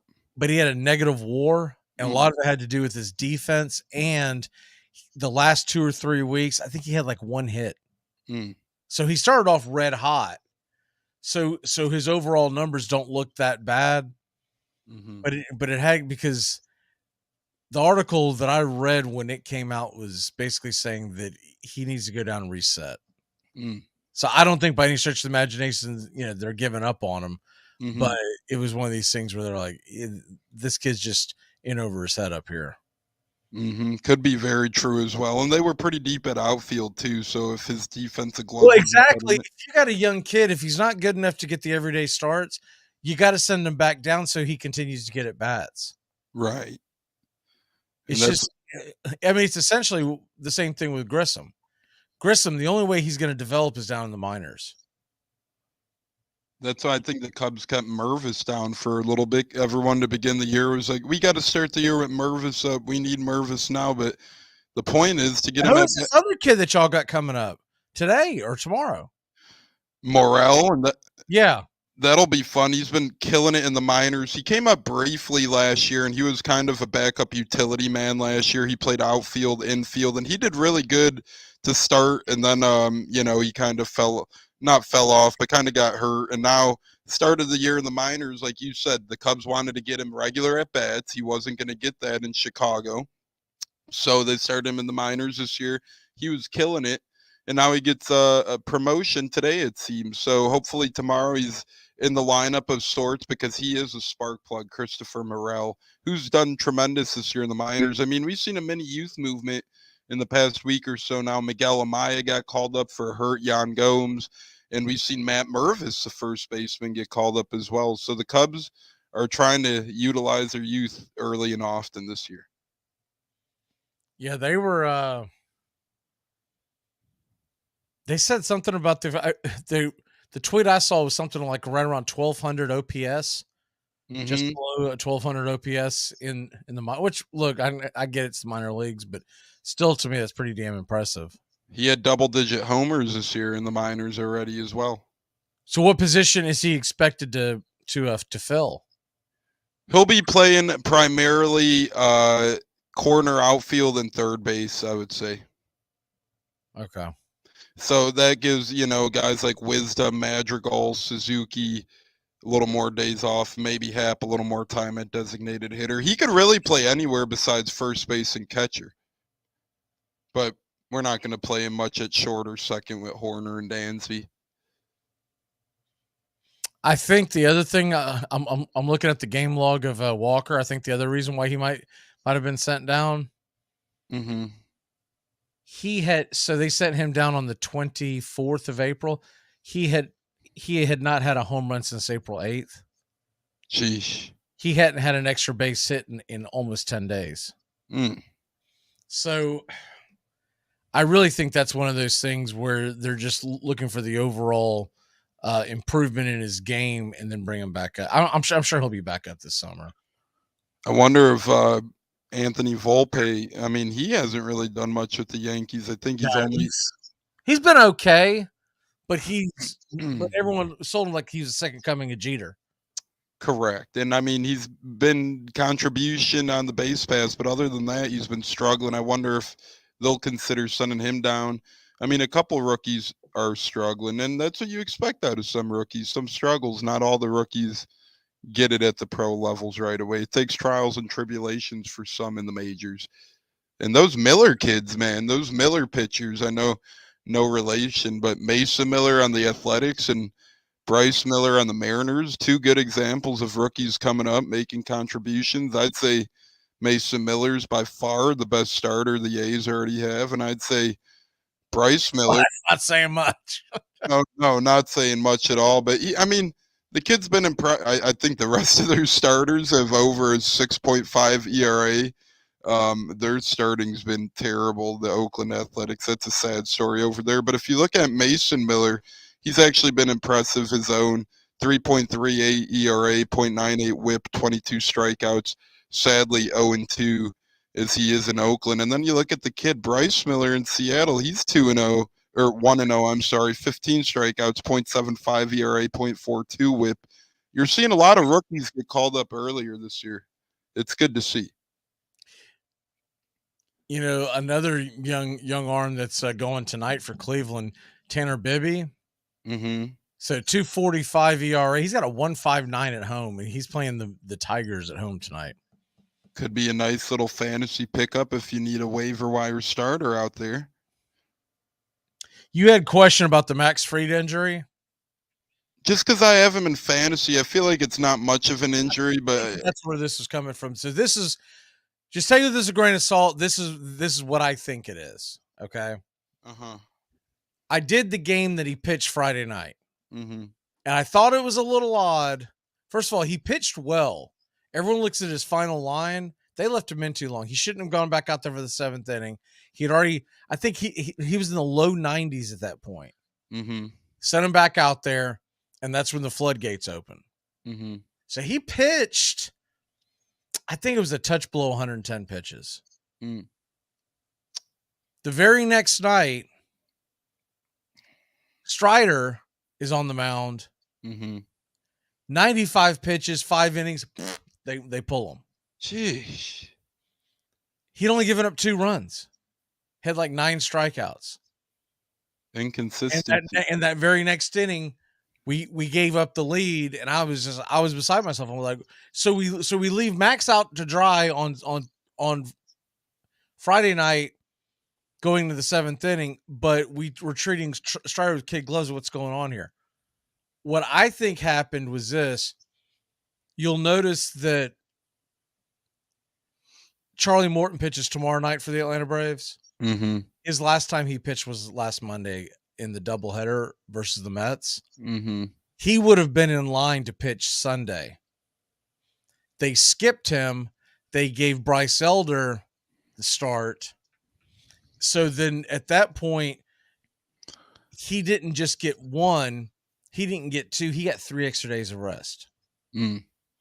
So if they don't start him on Wednesday versus Boston and wait till Friday against Toronto, they're going to give him 7 days in between pitches. So I really think that, and then if you do that, and Strider goes Saturday and Elder goes Sunday, which is how they have it lined up right now, all three of those guys get 7 days rest. Mm-hmm.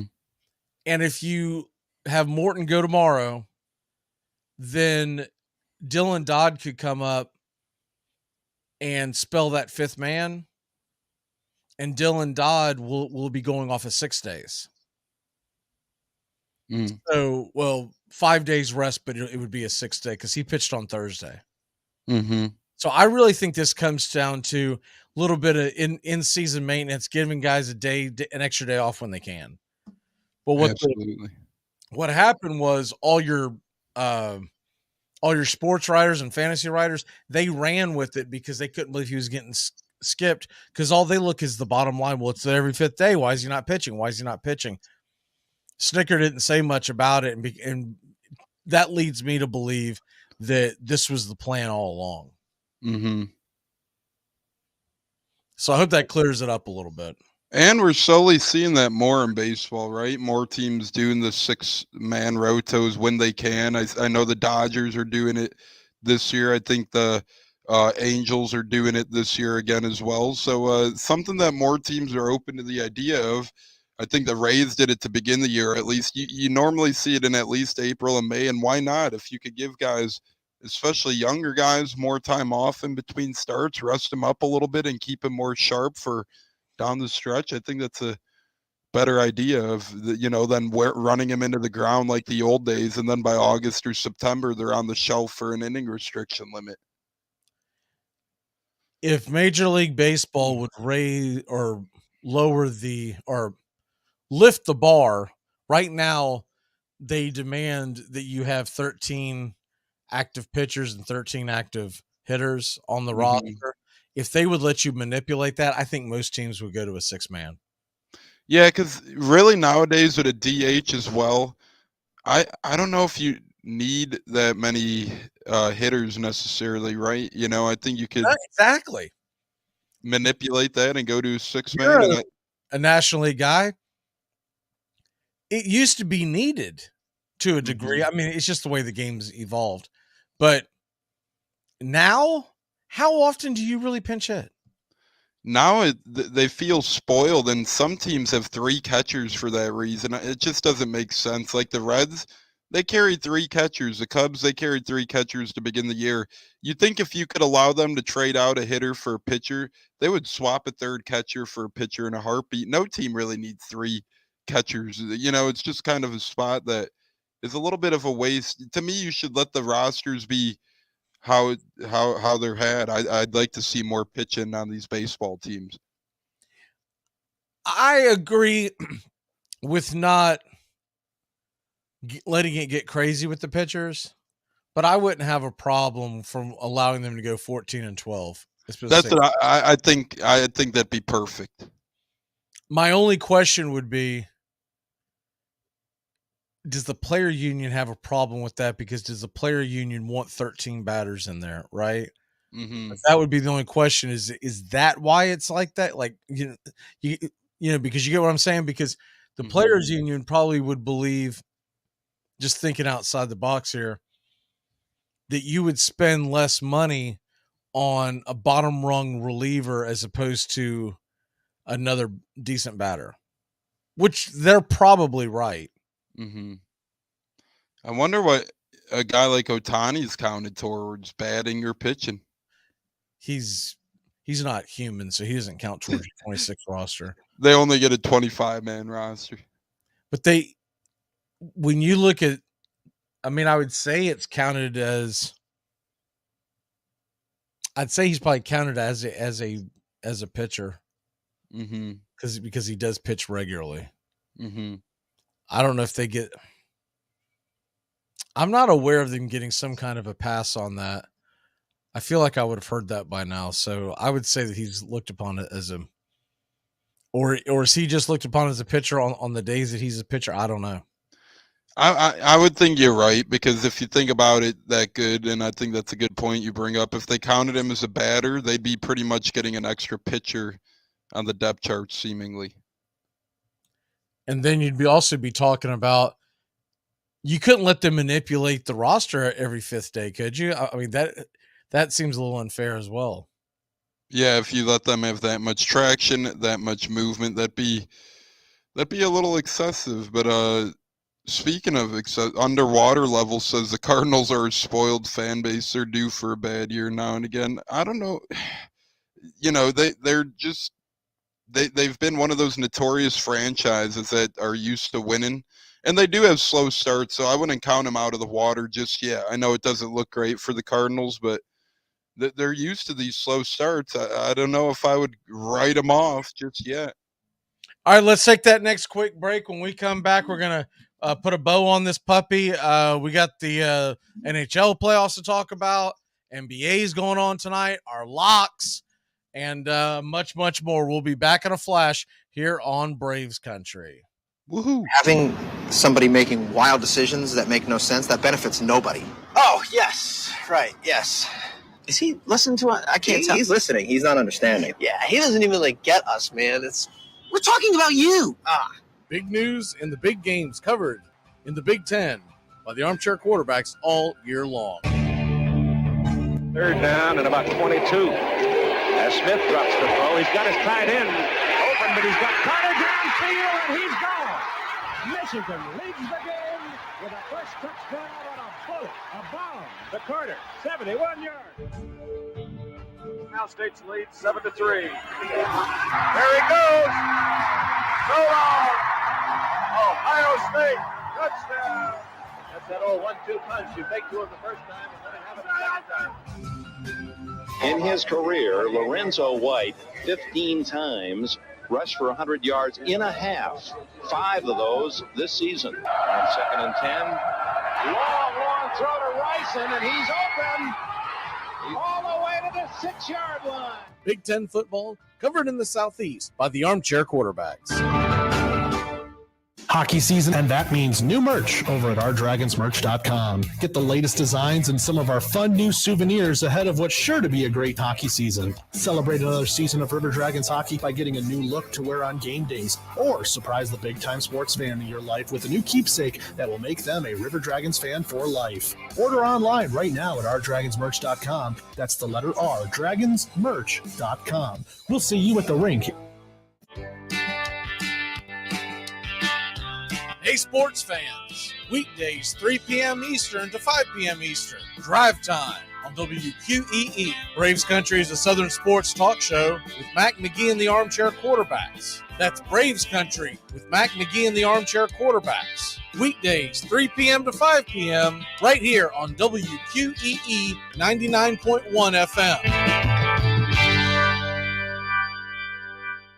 Welcome back to Braves Country. Mac Magee and the Armchair Quarterbacks, weekdays 3 to 5 p.m. Drive time on WQEE.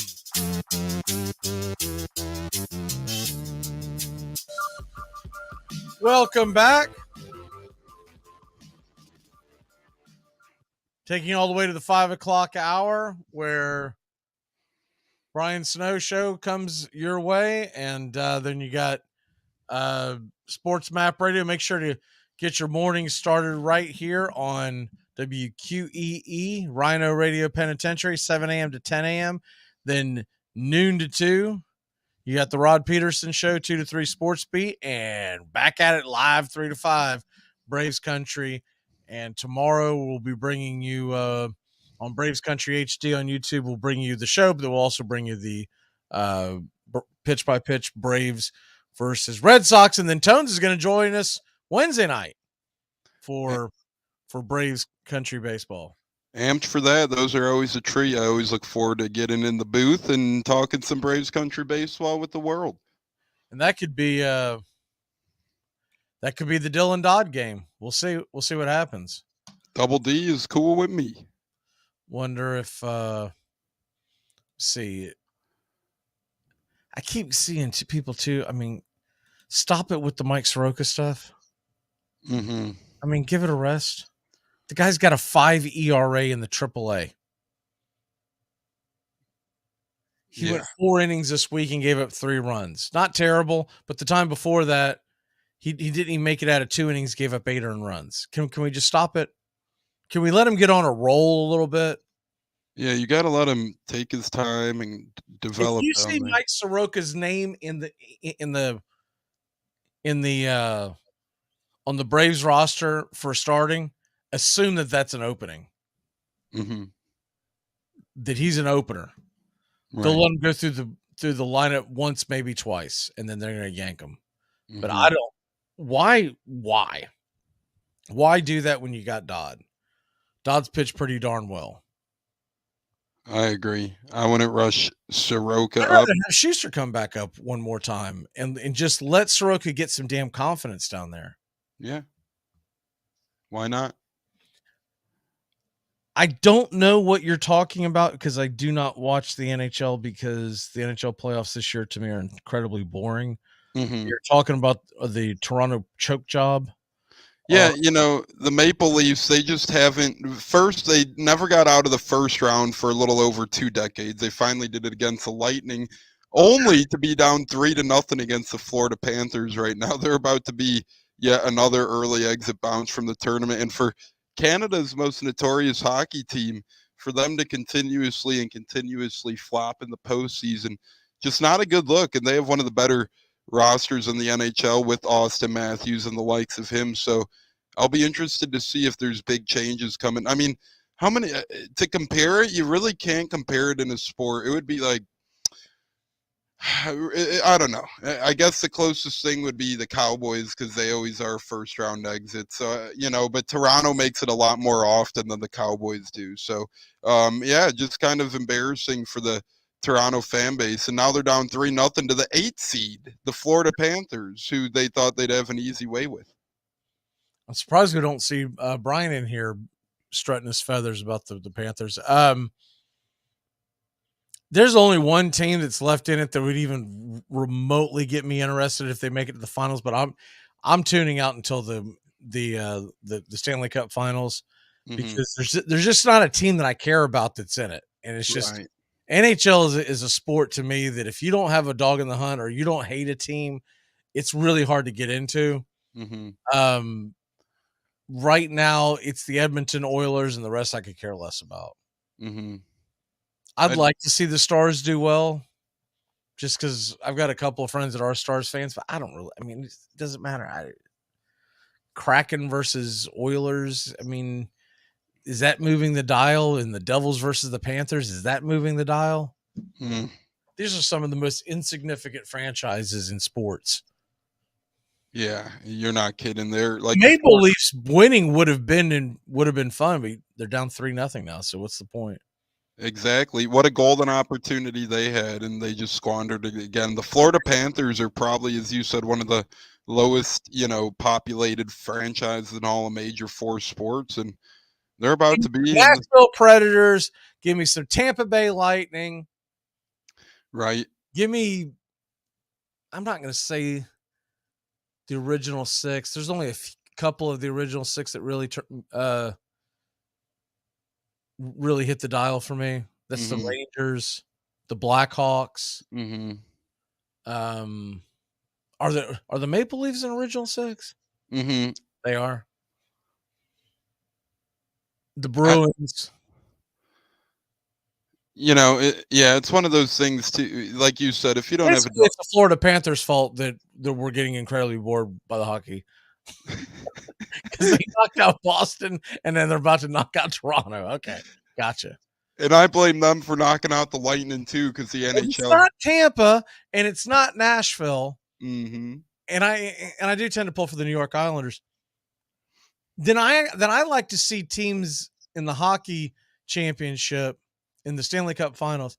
I like to see actual hockey cities. Right. Florida Panthers do not equate to that to me. No. I like to see Boston in there, New York, Canadian squads. Seattle Kraken's not moving the dial for me one iota. You want to put a snore alert on?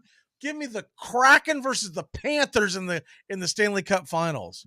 That is the definition of if a championship happens but no one saw it, did it really count? That is going to be the equivalent of the 2020 bubble ship in the NBA. The Mickey Mouse bubble. For different reasons, but no one's going to remember who won this championship. Yeah, and we hit the original 6 spot on: Bruins, Hawks, Red Wings, Canadians, Rangers, Maple Leafs, and well, they're all getting buzzsawed or didn't even qualify for the playoffs. So at this point in time, as you said, no Predators, no Lightning, no original 6. Whew. I've just never been a Devils fan. I don't know. I don't know what it is, but I don't know. It's Jersey. I mean, who cares, right? It's just one of those things. It's just like they feel like that they're the poor man's. Just Mm-hmm. I agree with that. They're stuck in the middle. Bounced by the Canes, aren't they? Aren't the Hurricanes all over them? Yep, they are all over him. And honestly, the West is a little more competitive than the East in the We're going to get NHL. the Carolina Hurricanes versus the Florida Panthers, and the Kraken versus what? Maybe the Oilers. Yeah, it's looking like the Kraken, Kraken's up 2-1, I think. So looking like them, and the Oilers and Knights are tied 1-1. So probably Kraken Oilers if you had to flip a coin right now. Sure. You couldn't find a more irrelevant championship matchup on both sides. I'm there with you, pretty much. This is like. Do we even know if I know Seattle finally got a hockey team, but their hockey market can't be that deep. No. I bet half the city doesn't even know they're in the playoffs. And Florida Panthers, no one even knows what city they play out of. You get Carolina Hurricanes and Florida Panthers and Seattle Kraken and the Las Vegas Golden Knights in the championship of. You give those names to someone on the street, they're going to go, dude, I don't even watch the XFL. Why are you asking me about this? You're not going to know what sport you're talking about. That's funny. This is like the World Series ending up being, what's the worst? I guess the Tampa Bay Rays, but they've been pretty good over the last several years. So maybe that's a bad,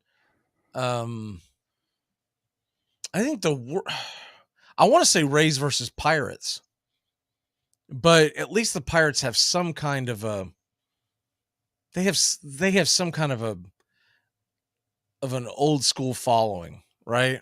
Mm-hmm. This is like, no, you know what this is like?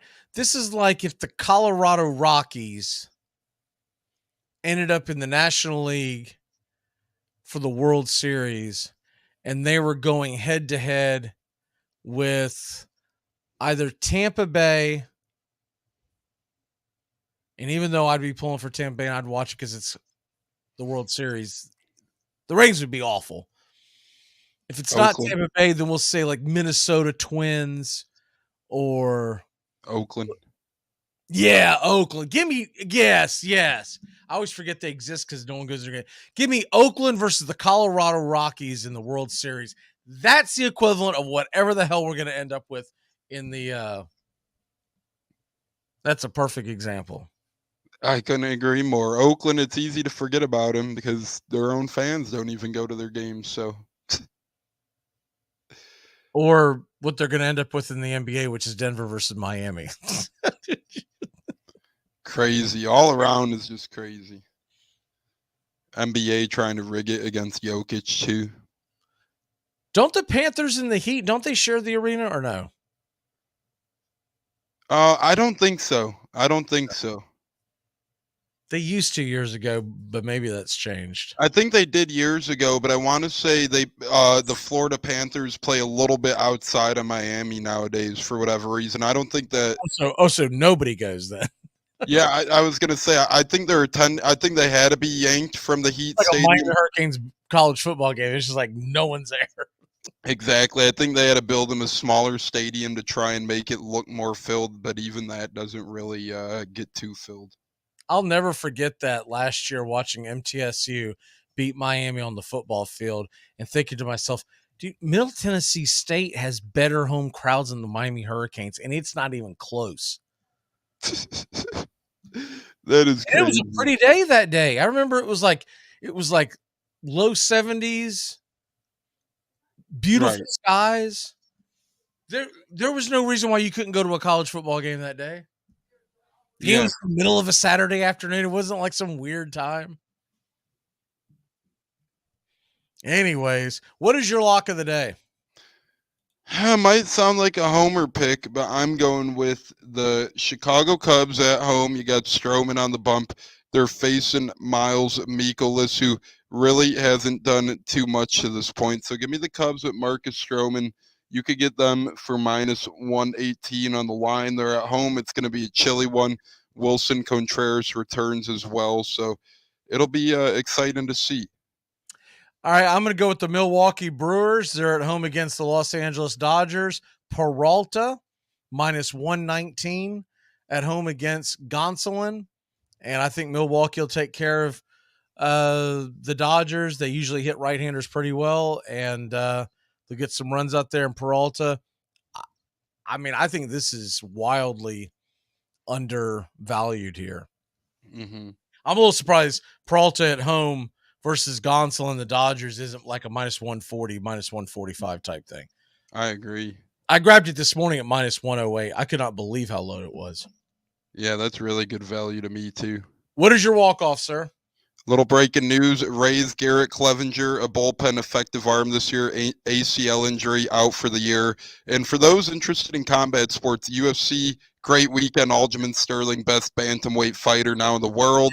And for WWE, Bad Bunny took the scene, and he looked pretty good in a wrestling ring too. So overall, good weekend.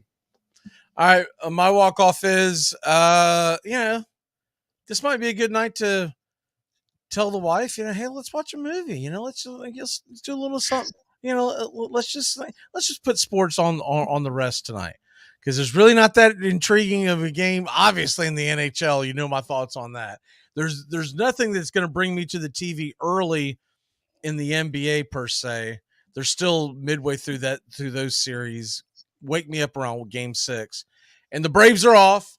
If I'm going to watch anything, it's probably going to be Baltimore, Tampa Bay, but I think I'll have that on mute and try to clean out the DVR for once. So y'all have a great night. Keep it locked in here on The Key.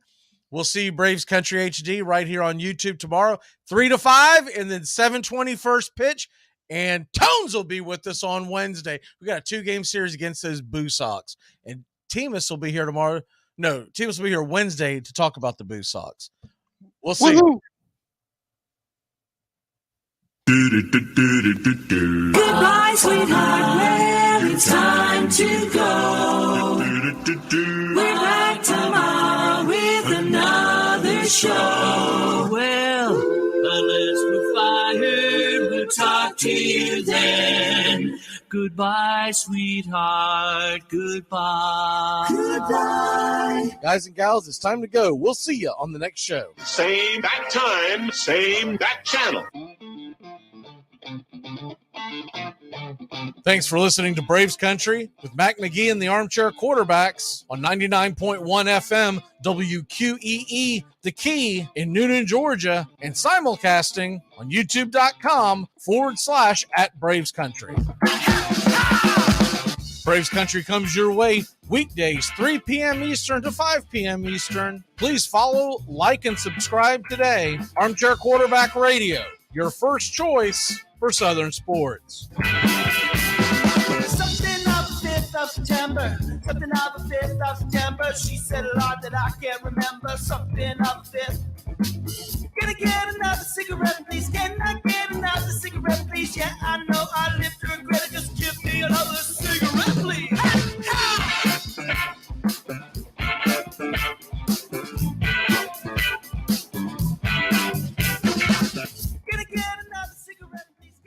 You're listening to WQEE 99.1 FM, The Key in Noonan, Georgia. Are you looking for a reliable dental practice that not only cares about your teeth, but is friendly to work with? How about one that offers great deals and new patient promotions?